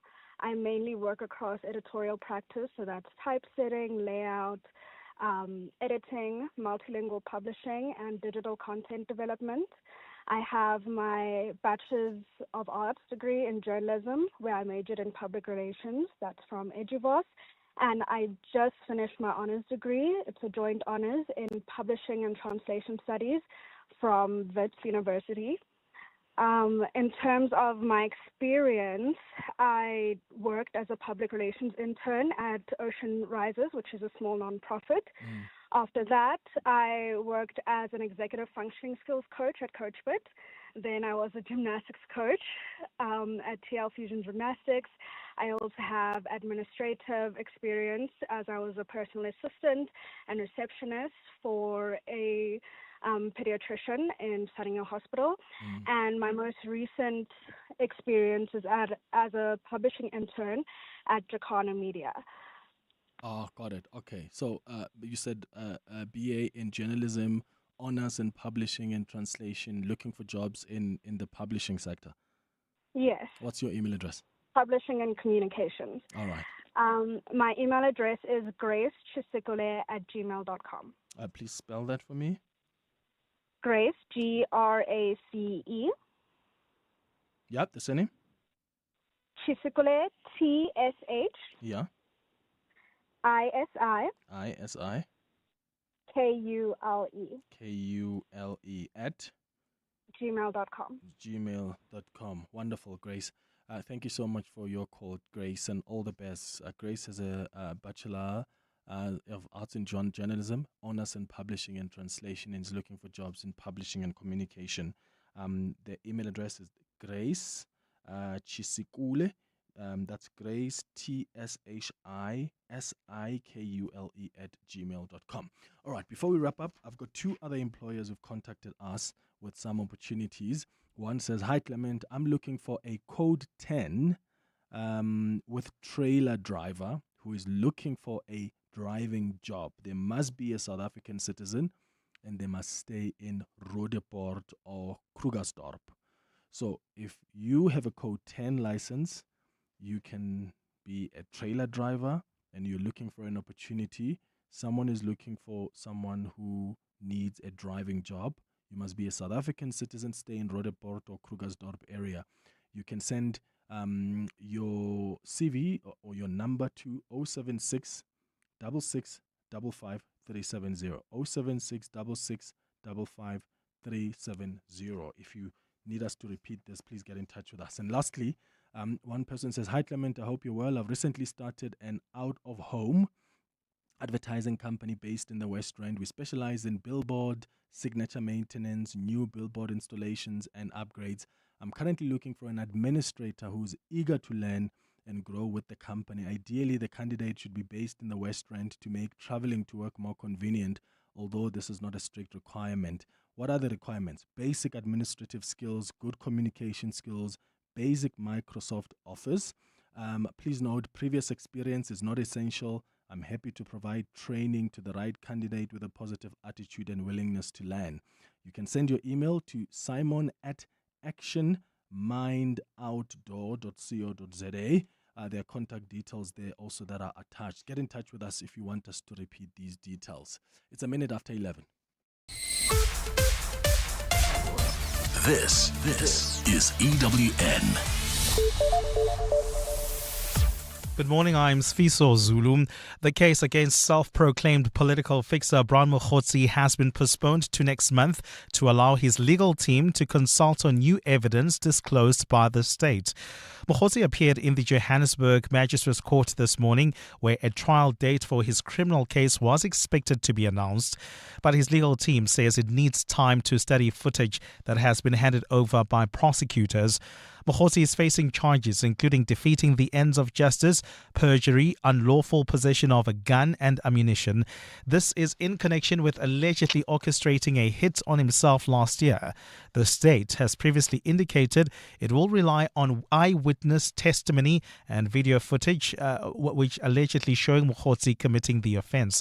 His lawyer, William Sekhatla, asked the court to assist with facilitating consultations, as correctional services does not allow prisoners access to laptops and other equipment they need to consult. We believe that we're going to find ourselves in a predicament in relation to this particular matter on the basis that not only this particular video footage is digital in nature, but there is other evidence which has been handed over to us, which is also digital in nature. And we find ourselves in a position wherein we're going to find difficulties in relation to consulting with the accused person in this matter. The Matla Commission of Inquiry will take place completely in camera today following an application from a new witness. A businessman appearing as witness M says presenting his evidence in public could put his life in danger. He's set to testify about his involvement in one of the botched drug busts that the Commission has been investigating.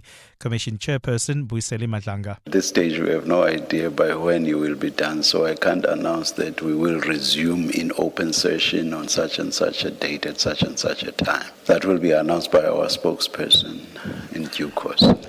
Disbarred lawyer Piet Viljoen is appearing in the Pretoria Specialised Commercial Crimes Court today for his bail application. Viljoen faces more than 400 charges linked to an alleged multi-million rand municipal property fraud scheme. He was arrested by the Hawks at OR Tambo International Airport last month when he landed from the U.S. The state alleges that Viljoen was part of a syndicate that orchestrated the fraudulent transfer and sale of high-value property owned by the Johannesburg Property Company. Kosikona Malingamnisi reports. Prosecutors allege that forged sale agreements, municipal resolutions, powers of attorney, affidavits and other documents were used to transfer the properties unlawfully. The state further claims Viljoen paid a deputy registrar at the Land Affairs Department to facilitate the registration of the fraudulent transfers. The alleged scheme came to light during a City of Johannesburg audit of its immovable assets in 2010. The municipality approached the Johannesburg High Court to reverse the transfers and the properties were restored to the city's ownership. The state has indicated it will oppose Viljoen's application for bail. Earlier this year, Viljoen and his wife Melanie were arrested in the US for allegedly shoplifting. See Khona Malingamnisi, Eyewitness News. And the Home Affairs Department has told Parliament that its operation at the country's repatriation centres in Limpopo have a big focus on human rights and humanitarian assistance. The department says it's already processed more than 45,000 foreign nationals for repatriation and deportation at the sites in Musina. Home Affairs senior management gave an address yesterday during the Portfolio Committee's oversight visit there. Babalondenze has more. Parliament's Portfolio Committee on Home Affairs is currently on a 2-day urgent oversight visit to temporary repatriation centers in Musina to monitor the situation and ensure a smooth process. The committee undertook the visit after the 30 June protest by various anti-immigrant groups who called on undocumented foreign nationals to be repatriated or deported. The committee said the protests have resulted in an urgent humanitarian and administrative situation affecting Malawian and other foreign nationals residing illegally in South Africa. Home Affairs Director General Libuani Makode told MPs that they won't just focus on the numbers, but will also consider the well-being of those being processed. But overall, it's our approach on human rights and humanitarian principles, and then of course data-driven activities. The Portfolio Committee will conclude its oversight visit today at the Bight Bridge port of entry before reporting back to the National Assembly. Babalondenza, Eyewitness News. Gold is trading at $4,123.04 an ounce.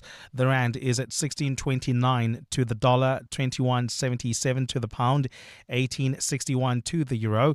Brent crude oil is at $76.47 a barrel. And in the traffic, we've got delays on the N3 South. An accident reported right near the Geldenes interchange. Delays coming out of Van Buren Road. There's also queuing traffic on the N3 North between the Geldenes interchange and the Kilulis interchange. That's due to roadworks. A fine day in store for Gauteng. The temperatures will peak at highs between 21 and 22 degrees. The top story in EWN this hour. The case against self-proclaimed political fixer Ramaphosa has been postponed to next month to allow his legal team to consult on new evidence disclosed by the state. EWN, in touch, in tune, and independent. For the latest, visit ewn.co.za or download the EWN app. Joburg is more than just a city. It's an energy that connects us all. That's what makes this one so special. In 702, Josie My Josie Walk the Talk, hosted by the City of Johannesburg. Enter now on primemediaplus.com. You're with Clement Manyathela On 702. Let's walk the talk. Streaming on the Prime Media Plus app. DSTV channel 856. 92.7 and 106 FM.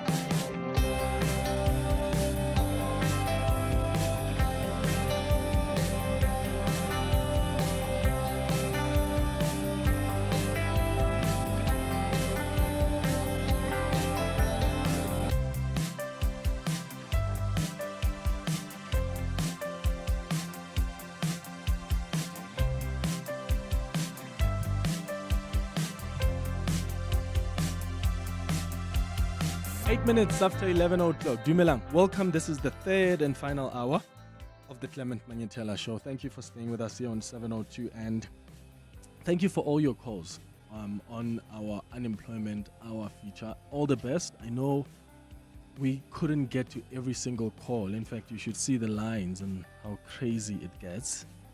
We get so many calls. I don't think we ever get so many calls at the same time, and that is a reminder to you and I of how big of a crisis unemployment is, and even among graduates.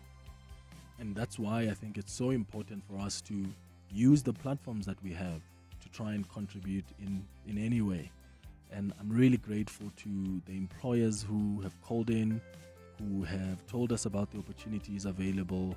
And a lot of you are also asking for contact details on the WhatsApp line of some of the employers who contacted us. The producers are trying their best to respond to all of you who are asking about information that was provided earlier and maybe you missed it. But remember, the easiest way to also do this is to just listen to the podcast. So we'll put up a podcast of today's unemployment hour. Just listen to it, and you can pause if you want to write an email address, if you want to take the contact number. That makes it much easier for you. Otherwise, contact the producers, send a WhatsApp voice note, a WhatsApp text, or give them a call, and they will link you up with the person whose contacts you're looking for. But yeah, thank you so much for calling. And as I always say, please do give us feedback like the other listeners who have before, who've called us and said, I'm so grateful this company gave me an opportunity after I reached out to them, hearing them on the show. So please do so. The email address is cm@702.co.za. It's 10 minutes now. After 11 o'clock, it's time for our Listener's Choice feature. Burning questions. Insightful answers. Listener's Choice. With Clement Manyathela. So today we're discussing ward amendments and how they are likely to affect your vote. As you know, we're going to be voting in the local government elections on the 4th of November. And for many people, the ward that they vote in will not be the same ward that they voted in the last time. The Municipal Demarcation Board completed a nationwide ward delimitation process. And what that has meant is that they've increased the total number of wards from 4,468 to 4,488 and handing the revised ward maps to the Electoral Commission. So that's a process they've undertaken.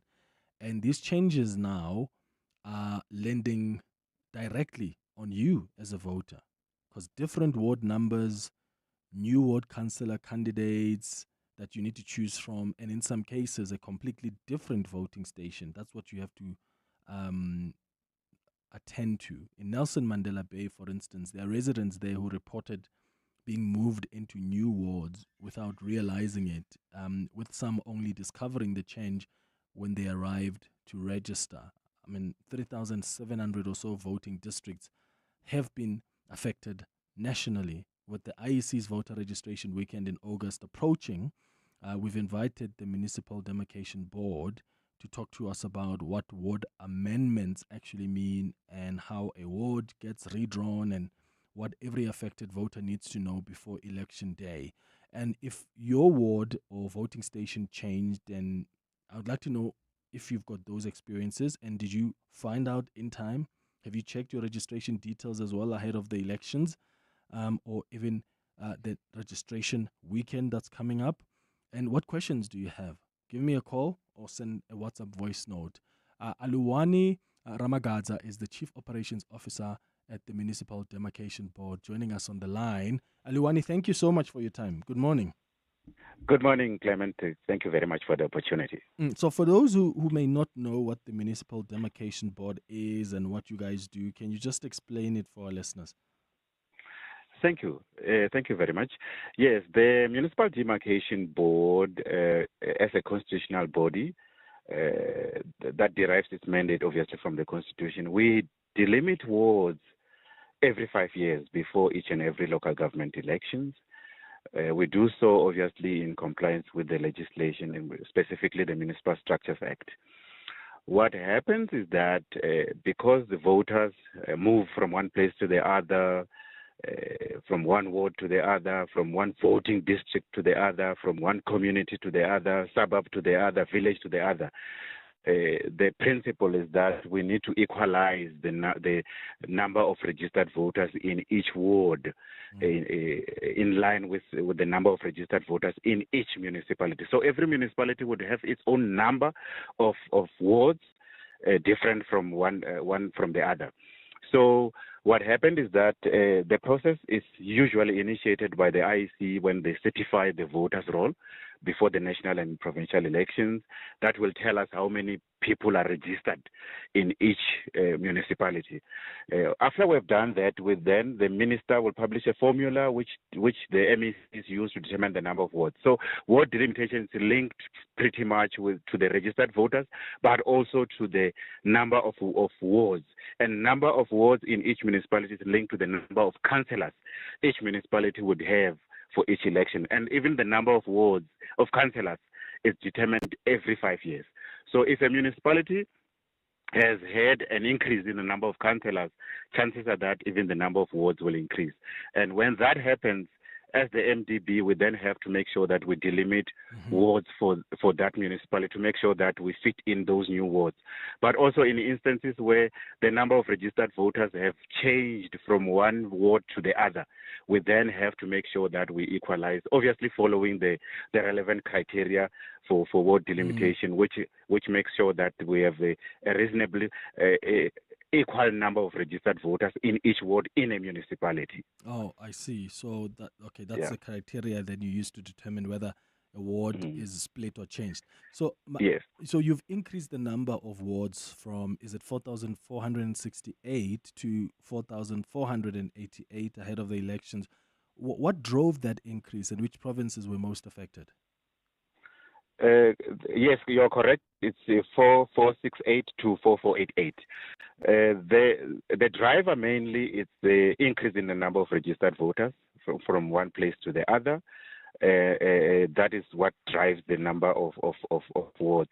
But also, it's, as I said, it's linked to the number of councillors that are determined by the different MECs.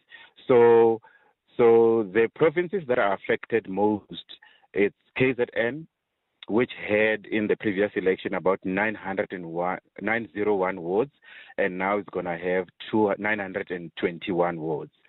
The other province which is mostly affected is Western Cape, which had about 406 wards in the previous election, and now they're going to have about 416 wards. So those are the ones that have got major changes in terms of the number of wards.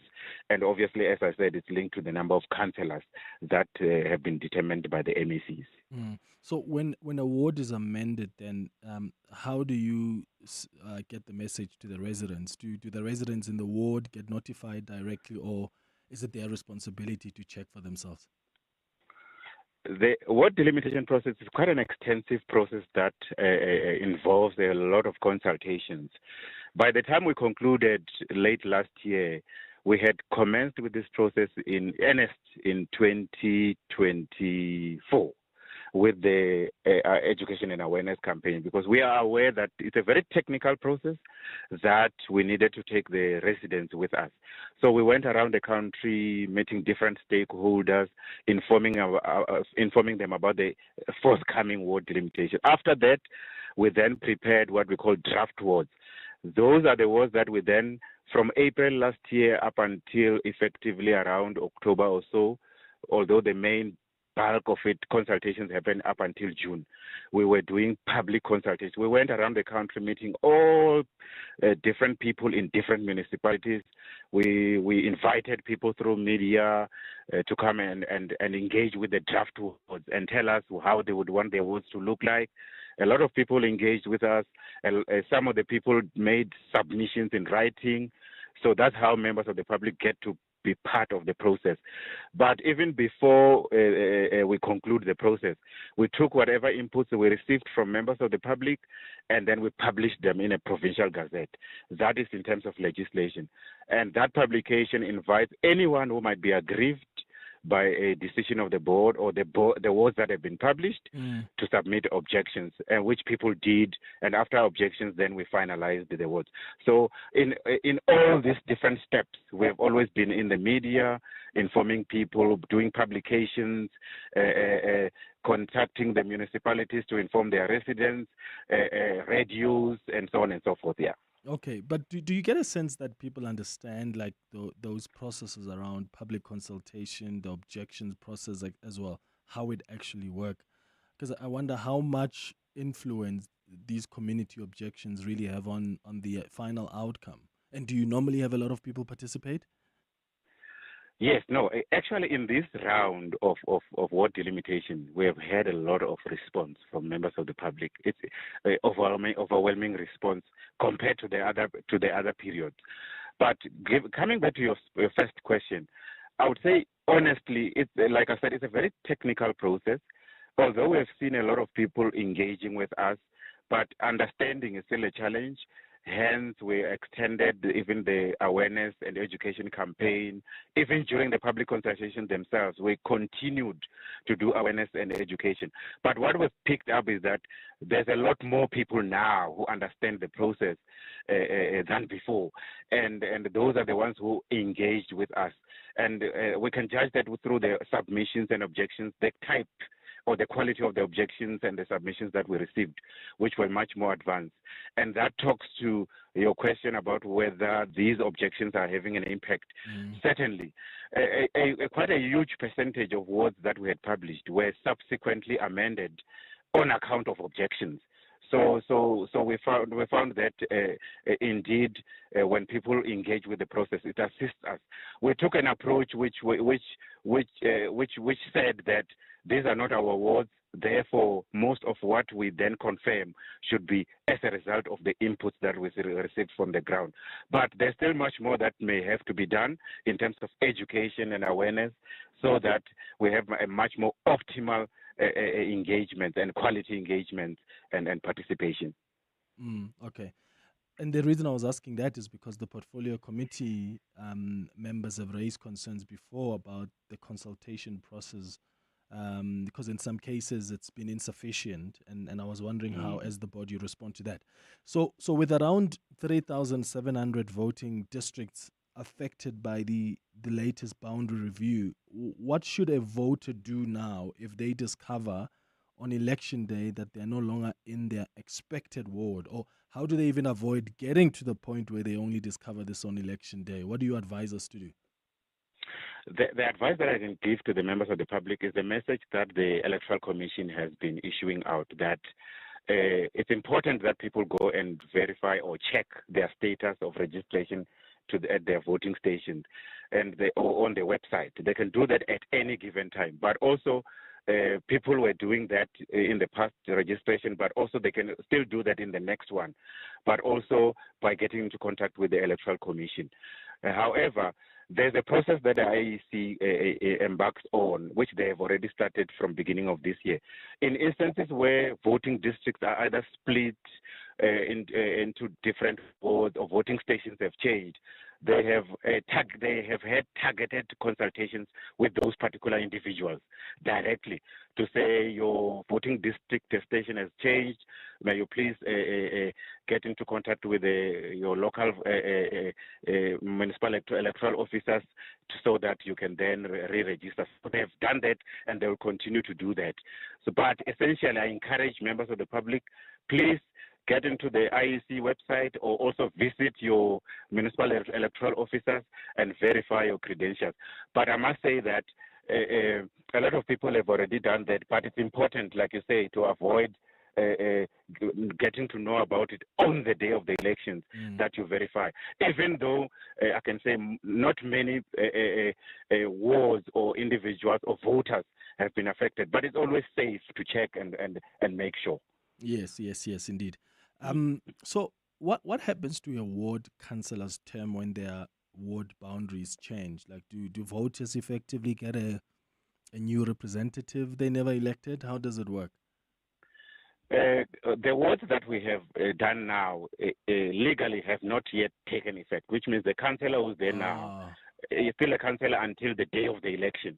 So, and that's when those new words will take effect. So, in other words, whoever you're going to vote on the 4th will be the one who will then be in charge of the new ward going forward. So that the authority is really on the voter now to say, for either for my new ward or for the new ward that I'm in, or for the ward, even if it's the same ward as before, as long as I've got my own candidate that I would want to vote for, then I can be able to go and do that. I see. Okay. It's 23 minutes now after 11 o'clock. I'm going to take a quick ad break. When we come back, I'll bring in some questions from some of our listeners. Some questions are coming on 072-702-1702. Feel free to give us a call as well. We're talking about these ward amendments by the Municipal Demarcation Board and what they mean for you as a voter. If you've got a question about the work of the Municipal Demarcation Board or what has been explained so far, get in touch with us. 24 after 11. John Perlman. Weekday afternoons, 3 to 6. Obviously, this is another reflection of the world that is being explored and examined and interrogated at the Madlanga Commission. But can I say this is a separate issue? This has not come up at Madlanga in any way, shape or form? Or is there overlap that I might have missed? Indeed, it hasn't come up at the Madlanga Commission. I think there was just mention about it in passing. What has come up at the Madlanga Commission is only the tip of the iceberg. Yes. What has come up at the Parliamentary Ad Hoc Committee was more politicking. There was no real evidence there. John Perlman. 3 to 6 on 702. 702 Josie, my Josie Walk the Talk is calling on you to walk with the people, for the people on Sunday the 26th of July. Babiza bonke. And this year, you can choose from 3 different inner city routes. We've got the 5-kilometer Victoria Yards route that takes you from Ellis Park through the inspirational Joburg Cricket Club into Victoria Yards and past the Troyville Hotel. You then finish off at Ellis Park. So whether you're taking on the 5-kilometer, 8-kilometer or 15-kilometer, enter now on primemediaplus.com and get ready for the 702 Josie My Josie Walk the Talk, hosted by the City of Joburg. Clientele is here to safeguard you and your family with compassion because life happens. Be part of a family that truly cares. Our funeral dignity plans have helped South Africans bury their loved ones with dignity for more than 30 years. Let us help you create a meaningful tribute that honors your life and those of your loved ones. We pay out within 24 hours and you will get double accident cover with a clientele funeral plan. Our plans are affordable. Pick the option that suits your needs. It's easy to apply. No medical examinations and no paperwork. SMS funeral to 31586. That's 31586. Clientele Life is an authorized FSP and licensed life insurer. T's and C's online. Standard rates apply. Take control of your equipment, your billing, and your revenue with PumaTech. Built for all sized businesses in rental, construction, scaffolding, plant hire, and mining. PumaTech gives you real-time, on-site visibility of everything.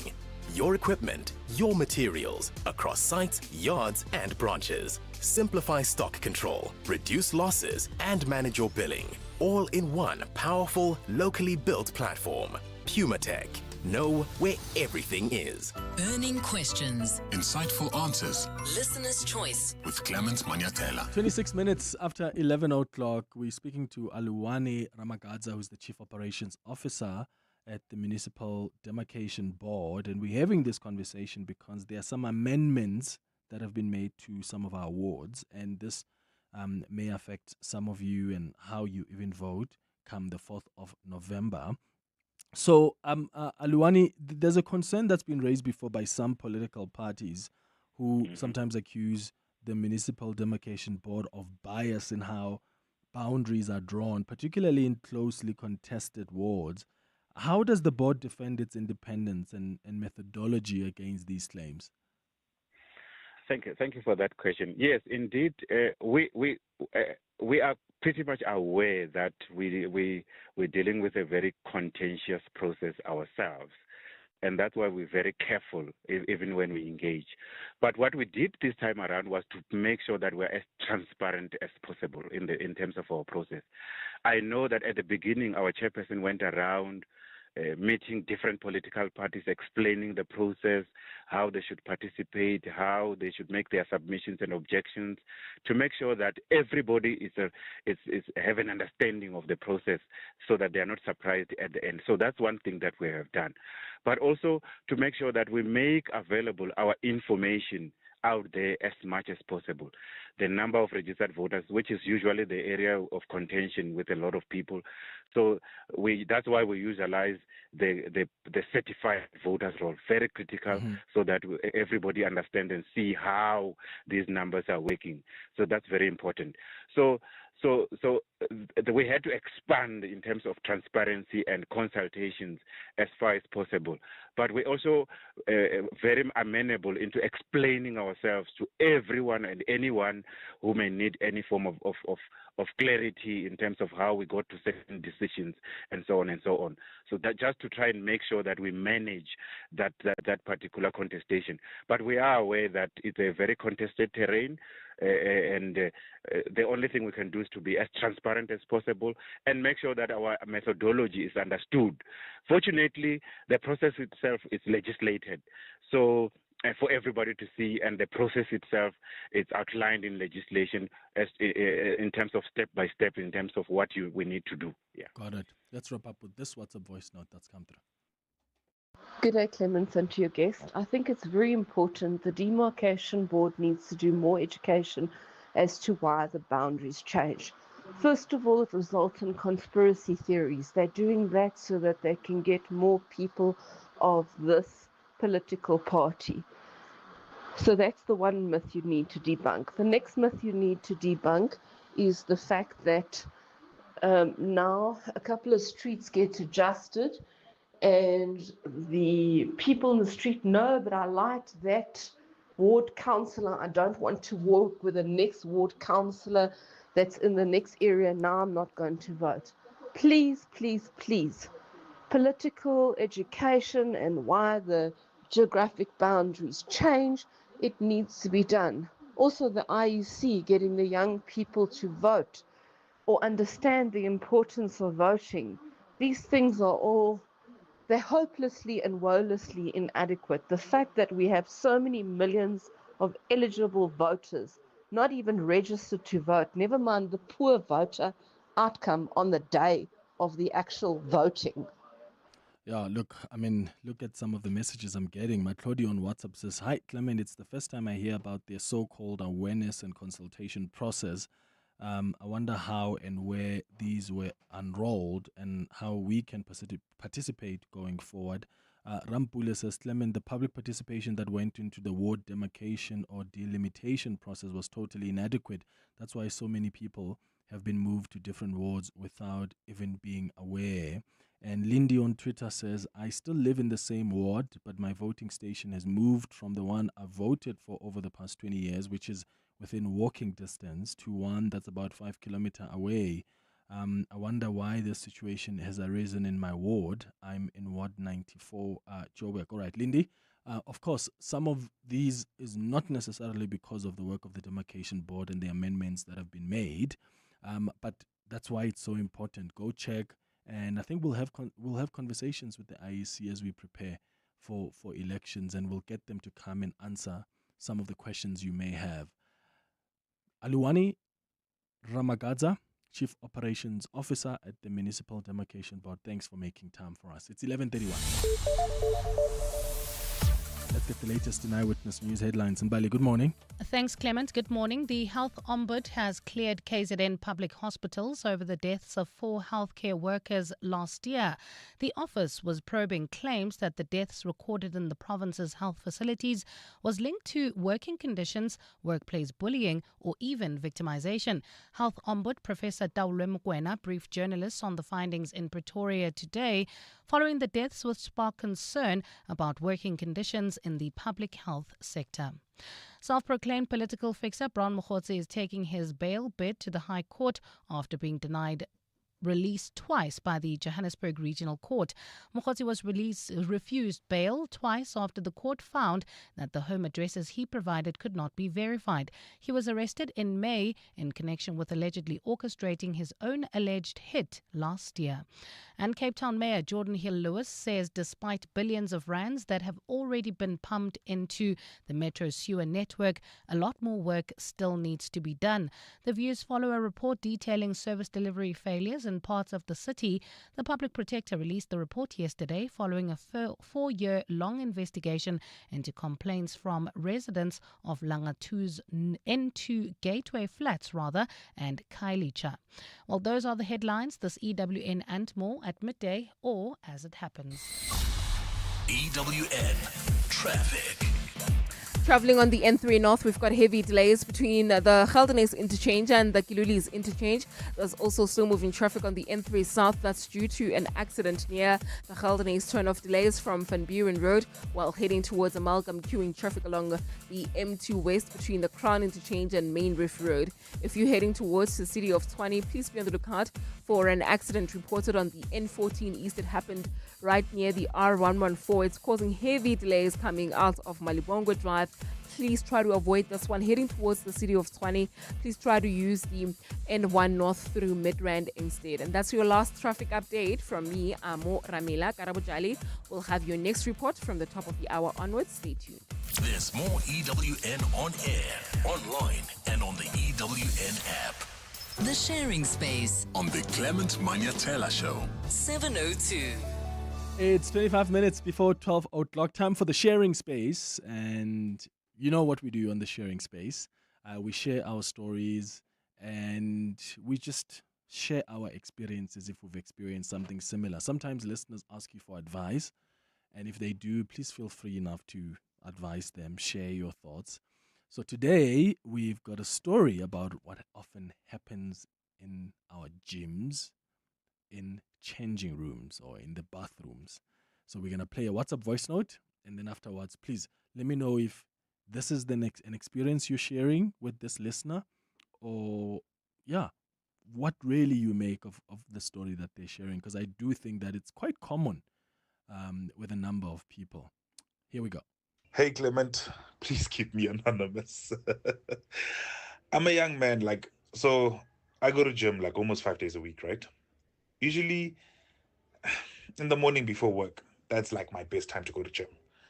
But every time I try to use the showers and get ready for the day, I've noticed something, that people do not care. Like nothing at all. Basic decency in the bathroom. So it's shocking for me that people walk around completely naked out in the open for everyone to see. Like things just there. Like bare. So with that being said, right, I mentioned this to my partner, and she says it's the same gym it's the same at her gym, right? And everything is exposed. Everyone is exposed. So clearly this is it's a man-woman thing. So now I've even resolved to showering back at home, making sure that I leave early just so I can, because I just don't want to see people all bare. So I don't know if I'm just uptight or if my partner is too. But why do people do this? I don't get it. It's very uncomfortable. It doesn't show any efficacy. People just be sitting around and talking all naked, and I don't understand it. So I don't know if it's just me, or does anyone else have the problem with their gym? Okay, Anonymous, thank you so much for that. So Anonymous says he goes to gym about 5 days a week. Just as a recap, and he says when he goes to take a shower after a gym session, he picks up that lately people don't really care. They're just bare naked and they're just walking around and with no care. And he says there's no etiquette whatsoever anymore in gym bathrooms. There's no basic decency in the bathrooms. People just walk around naked and everything is exposed. And he's asking, because he's saying, is he too uptight? Or maybe his partner or wife also is uptight because the wife has shared the same experience. So he's asking why people do this, and shouldn't there be some kind of etiquette, like being covered up enough that you're not exposing yourself to complete strangers? Or do you think, hey, Anonymous, just go shower at home if you've got issues with seeing naked people around? I'm more interested, though, in your experiences. So, one, please feel free to call us or send a WhatsApp to respond to what Anonymous is saying. Do you agree with him? Do you disagree with him? But two, what's your experience at your gyms? Because I really do find that we do tend to be too comfortable. I think that's also the experience that I've seen at some of the gyms. Sometimes you've got guys, who are busy having a whole full-on conversation for 8 minutes. Bare naked. Do you want to put on a towel? Maybe. They will bare naked, walking up and down, and they're having a full-on conversation. And maybe there are people who are uncomfortable with nakedness, and maybe your argument is that then you have no place at the gym. I don't know. But I do think that sometimes we take it a bit too far. I've told this story before, and I was telling it to Bangani earlier. I once went to the gym. This is about 6 years ago. I went to the gym, and I've never gone back to that gym ever. I won't mention which gym it is. But I went to that gym, and I went to the bathrooms, and I just came out of a shower. I'm obviously trying to dry myself, right? And I remember drop the towel because I'm drying myself. And then someone comes to say hi to me and wants to give me a hug. And I moved back because I was like, whoa, isn't that too much? I found that to be too, maybe the person is just too comfortable. They had just come out of the shower. And I just found that to be so uncomfortable, at least for me. And I just moved back. I was like, whoa, So since then, I've actually had the biggest trauma to a point that I stopped even showering or even changing at the gym. And that's why I once told you a story of how I was changing in my car and someone came and knocked on the window and said, "Hey, Clement, I love the show." And I'm busy changing in my car because I don't trust these bathrooms anymore. That's just been my experience. I don't know what yours is. Let me know on 011-883-0702. That has changed. I go to a completely different gym now. So, yeah, the dynamics are different there. I haven't really had weird things at that gym, the one I go to. But yeah, 5-6 years ago, I had a terrible experience and I've never gone back to that gym ever again because, hey, some of you are weird in the bathrooms. Is that your experience? 011-883-0702. Ladies as well. This anonymous says his partner or wife also experiences the same thing in the ladies' bathrooms at the gym. Is that your experience? Give us a call or send a WhatsApp voice note.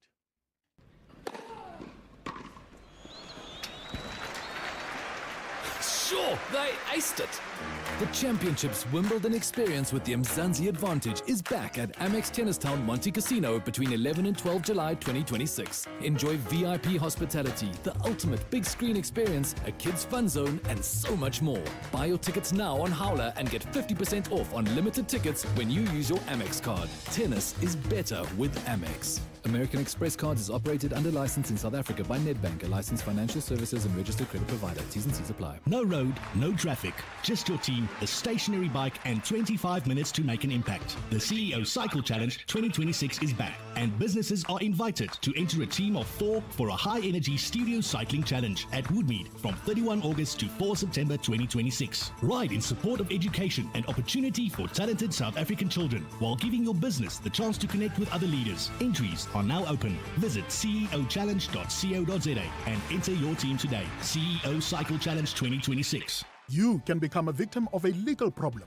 wrongful arrest, assault, uncontested divorce, rental disputes, maintenance matters, or labor problems. It can happen to you. Clientele Legal provides tough professional lawyers for an affordable monthly premium. Our legal team is standing by to assist you 24 hours a day. Join today. SMS Legal to 48721. That's legal to 48721. Clientele General is an authorized FSP and licensed non-life insurer. T's and C's online. Standard rates apply. The Sharing Space on the Clement Manyathela Show. 7:02. 18 minutes before 12 o'clock. All right, straight to your calls and WhatsApps now. Lehlogonolo, you're in Ramsar. Good morning. Morning, Clement. How are you? I'm not Wena. Monat, I'm actually calling you right from the gym. Okay. Were you also walking around naked at the gym? Unfortunately, Yeah. I'm definitely one of those guys who are that comfortable to walk around naked. Really? Yeah, in the bathroom, because now I'm under the impression that we are all men. Yeah. I've played soccer before. Mm. I know go camping, yeah, soccer or any sports as boys who just walk around naked. So I took it from there. So it's something that I've been doing because I've been training all my life. Yeah. So I don't feel any comfortable seeing another man naked in the male bathroom, obviously, because you know. So would you have a I'm more conversation for like 6 minutes, Lehlogonolo, with someone and both of you are just butt naked and you're having a serious chat? No. I think that's taking it too far. Yes, and I think that's what Anonymous is raising, you know. Oh, no. Conversations when you are naked, no. But going to the shower and coming back to apply lotion and all of that, I'll just walk around naked. So you don't use a towel? Okay. No, I don't use that. All right. I just walk around naked. My only issue with the gym is my main concern would definitely be that smell.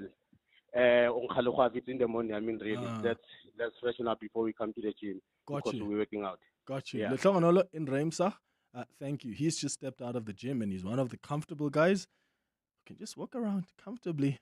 No issues at the gym. Gary, you calling us from Kempton Park. Good morning. Yeah, good morning. Listen, I get your point. Yeah. You know, I own a group of gyms, and the number one complaint about the bathroom is when you walk into the bathroom, there's a guy there, he's got no clothes on, he's got creams all over there, he's busy creaming himself down. You walk straight into the bathroom, the guy's facing you with his backside, and you just see this lot. For me, personally, I don't use the bathroom. But let me tell you something, members complain, and I say, listen, what must I do? I can't do anything. I can't say, listen, can you please stop mooning the members when they walk into the bathroom? You don't mind. So that's the first thing. But the second thing with nakedness in the bathroom that people don't realize is that the bathroom is also used by sometimes a 14, 15, 16, and 17-year-old boy. Yeah. And a lot of parents don't want their sons to be walking around an environment like that for whatever reason. Yeah. Personally, I don't care. The other thing is that clients don't know is we even closed our steam room because of it. There's a thing called cruising. It's where men meet men in the steam rooms. Straight men can meet not so straight men, or you've got a 15-year-old boy using the steam room, and you've got a guy sitting there with a towel half on, half off, aroused. You know, it's the place that can fester. Yeah, you can go and Google it. Oh my God, Gary! It's called cruising. So Cruising. we closed our steam rooms. Yeah, it's called cruising. So and I've been in the game for 40 years. There's nothing anyone is going to tell me. I'm well known in the industry. They're not going to tell me nothing about a bathroom and a steam room and a sauna. Ooh. So we've experienced it all. We've closed our steam rooms. In my AAA status clubs, people say, "Do you have a steam room?" I say no, because to be honest with you, it's a public place, and when two grown men, 40 years old, are doing what they're doing, I can't stop it, even if I want to, because I'm not going to sit in the steam room and I watch can't everyone. put a camera in. Absolutely. Yeah, I can't. But I am worried about a 14-year-old kid or a Yeah. 15-year-old kid sitting there innocently in the Ghana. Yeah. So that's the second thing. The third thing, Mm-hmm. the third thing is when people join the gym, not to gym. They join the gym just to shower and wash their clothes. Now, what we experience is the guy will come in, get into the shower, and I must tell you something, it doesn't matter how big your geyser is. If you've got 2 or 3 oaks sitting in the shower for 30 minutes in winter, washing clothes, the water gets cold.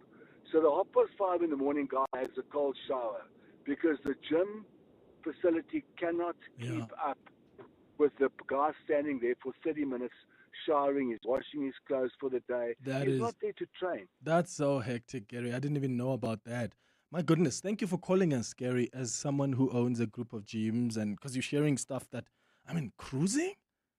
Did anybody know about that? I use the steam at the gym. I would be absolutely uncomfortable with a scenario like that. But also, that's so disrespectful to the other people in the steam room. I've got a message from Charles here. Where's that message? He says, "Hi, Clement.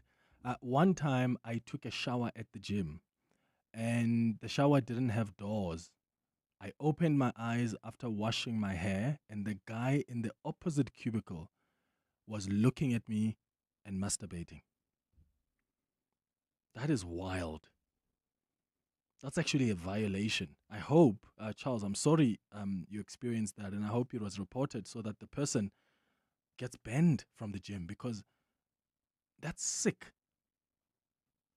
When someone is in a vulnerable situation like that, so they're naked, and what you're doing is satisfying yourself while you're looking at them in a public place like that. Oh my goodness. Sbusiso, you're calling us from Randfontein. Hi.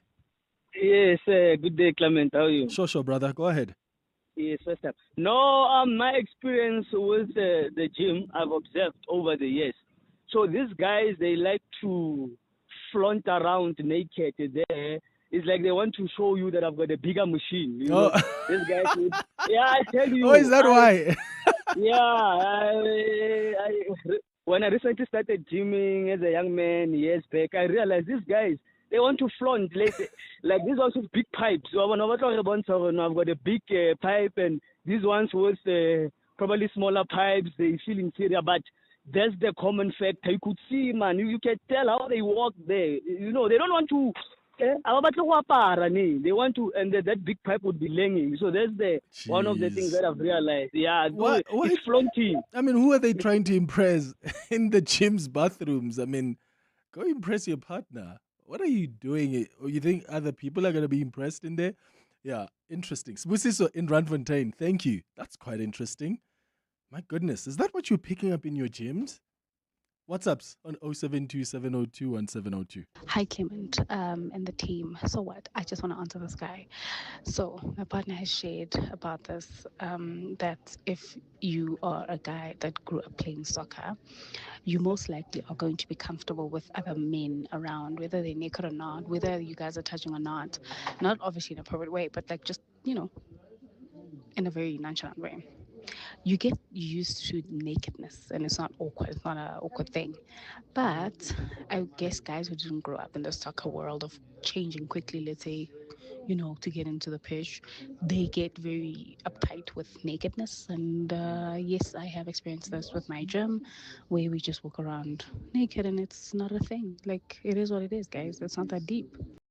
Hi, Clement. So, about the issue of people being naked at the gym. After showering, normally when I go to take a shower, I have my flip-flops on the feet. I have my towel, the bath one, the big one, right? And normally sometimes I'll have the light gown just in case. But sometimes it happens that I forget to pack things. What do I do in the case? If something like that happens, when I finish showering, I walk straight to the benches, naked. There's nothing I can do. And I changed. If I have my bath towel or the small gown, like the summer light one, so that the bag is not heavy, then I wrap myself, I go to the benches where I change, and I remove the towel, and then I cream my body and then dress up. I'll be naked when I'm doing that. There's no way I can do all that while I'm dressed or while I have the towel around. I'm naked, creaming myself, then I dress from the underwear all the way up. Cheers. Bye. Hi, Clement. I think this guy and his partner are very uptight, to be quite honest. I mean, at my gym, women are there, they're all naked, they're walking around. There's nothing really, I'd say, indecent about it, to be quite honest. Yeah, like, and I don't know, I think just maybe he might need to introspect as to why he's so uncomfortable with nudity, and he mentioned decency. Decency is relative, because it's not like those people are naked when they're outside of the locker room. They're literally getting changed, or they're coming from the shower, or they're coming from the swimming pool, they're getting out of the costume. So decency is relative, and I think if he's that uptight, him and his wife, it's best that they shower at home. Walking around. Hi, Clement. A very interesting take from Anonymous. I'm also anonymous, so a very interesting take, because if it's the same gender, I don't see a problem. Because we grew up in the villages, we go to swim in the river, in the dams as boys, for example. So we'll be just sitting in the sand, covering ourselves with the sand and, just relaxed, naked, So I don't see anything wrong with that. I think that is called freedom. But it'll be interesting to hear what other people say, because if it's the same gender, what's wrong with people being free? Because that is natural. At the end of the day, we came to this world naked. So I'll be very interested to hear what other people think. But anonymous freedom is being naked and in touch with nature. Anonymous, thanks, bye. No, Anonymous, you're totally not uptight. I've been feeling the exact same way. So I go to gym in Rosebank, and I also, in the women's change room, I'm like, just put a towel around your waist, lady. Like, we don't need to see you sitting around, and seeing right up, where the sun don't shine for half an hour at a time while you just sitting and chilling. No, don't come into the sauna and not sit on a towel. At least maybe put on a bikini bottom if you're going to spread your legs wide open. I feel the exact same way. I think we don't expect you to be wearing a full burqa or cover yourself completely, but you still need to be aware that you are naked and you are around other people. No, Anonymous, I am with you. Morning, Clement. How are you? I appreciate the conversation you're having because I don't understand. Why do people walk naked, completely naked? And my observation is that they just don't mind. I get that we're obviously in it's a public bathroom, it's a public bathroom area, but why are we being that public with our bodies? I find it extremely uncomfortable. As a result, I am a gym person, but I don't use any of the things that are at the gym because you will go into the steam room and then a person will just be there without a towel, nothing.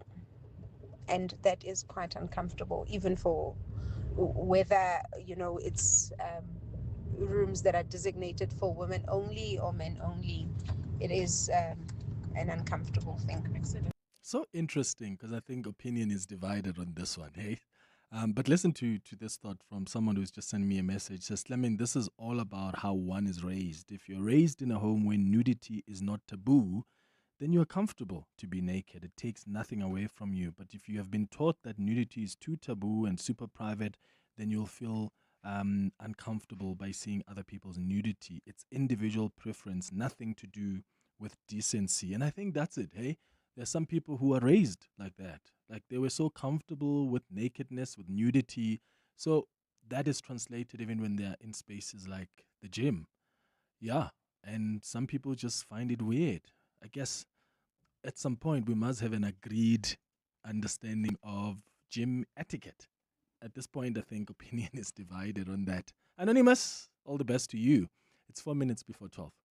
What I love about this year's 702 Josie My Josie Walk the Talk is that we're going to be walking through the city where I have lived all my life. Joburg is still a magnificent city, and there's no better way to experience that than to walk its streets. You should take part in this year's Walk the Talk because it's a chance to spend a day with a family that you've kind of been part of, but you've never met most of the people. Yes, Joburg has its problems. There's no doubt about that. The whole country has its problems, but boy, do we come up with solutions and new ideas every day. So let's walk, let's talk, let's see how we go. This year, I'm actually going to do the 15K walk. When I look at the routes, 15Ks gives me a chance to really take it all in and a chance to meet as many of you as possible. To enter the 702 Josie My Josie Walk the Talk, go to primemediaplus.com. Sign up and we'll see you there. If you're a fan of the beautiful game, you'll recognize this.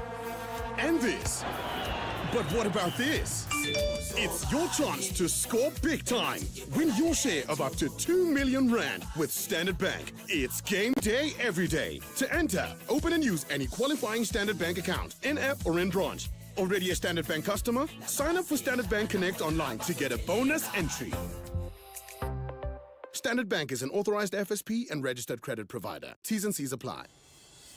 Has your identity number been blocked? The Department of Home Affairs is calling on all individuals whose identity numbers were blocked before November 2022 to visit a Home Affairs office and submit representations to resolve their status. You have until 10 July 2026 to appear in person and provide the required supporting documents. Failure to respond may result in cancellation of the affected identity number following the completion of the administrative process. A blocked identity number can affect your ability to access jobs, education, banking services, social grants, and even participate in elections. For more information, visit www.dha.gov.za. Click on Blocked IDs. The Department of Home Affairs, delivering dignity for all. Coming up on the Midday Report with Mandy Wiener. Good morning, Mandy. Good morning, Clement. What's popping vandag? So the Madlanga Commission is hearing evidence in camera from witness M. So we'll find out. Is that the one who said they'll be sharing information about heads of state? I don't know. Yeah, there was. I saw That's an why affidavit. we have a reporter. We'll have to ask them. I look forward to that because I saw an affidavit, part of the affidavit. I think was it Buleli Treaty from ENC. Someone who posted it. And it indicates that witness M wants to have that evidence head in camera because of some sensitive. I know they're worried about their safety. Interesting. Brown Makotsi has appeared in court. His case has been postponed, also for new evidence. The Health Ombudsman has held a briefing today. He has cleared KZN hospitals on deaths of healthcare workers at various hospitals in KZN. We're going to get into this pick it up story. Many people in Joburg have not had their refuse collected. Now we've got a leaked letter which tells us that they've got money, they just can't access the money because there's a labour issue there.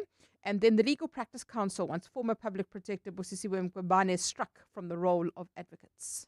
All right, that's what's coming up on the Midday Report with Mandiwina. I'll be back with you tomorrow. In fact, I'm on breakfast tomorrow and Friday, but someone else will come take good care of you tomorrow between 9 and 12. Stay listening to 702, my friends. Have a beautiful day. Bye-bye. This is EWN.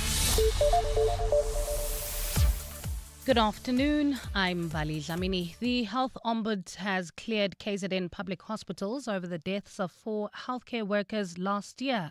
The office was probing claims that the deaths recorded in the province's health facilities were linked to working conditions, workplace bullying, or even victimization. Health Ombud Professor Taule Mokoena briefed journalists on the findings in Pretoria earlier today, following those deaths which sparked concern about working conditions in the public healthcare sector. Nkosikwana Malingamnisi reports. Dr. Mazwi, a known diabetic, died at Prince Mshieni Memorial Hospital after allegations that he had been required to work despite reporting that he was unwell. Claims the Health Ombuds says were not substantiated and in fact a fabrication. Dr. Idika, a Nigerian-born doctor who was stationed at Freyhead Hospital, was reported to have died by suicide amid allegations of mistreatment in the workplace. But the Health Ombuds investigation found no evidence to substantiate the allegations that Dr. Idika's death was caused by workplace bullying or victimization, as Professor Taule Mokoena explains. A post-mortem examination of Dr. Idaka found that he died from natural causes. Mokoena says the investigation was conducted independently and impartially and included site visits to the affected hospitals, interviews with relevant stakeholders, and a review of available evidence. Or see Konamalingamnisi Eyewitness News. Johannesburg waste collection entity Pick It Up is sitting on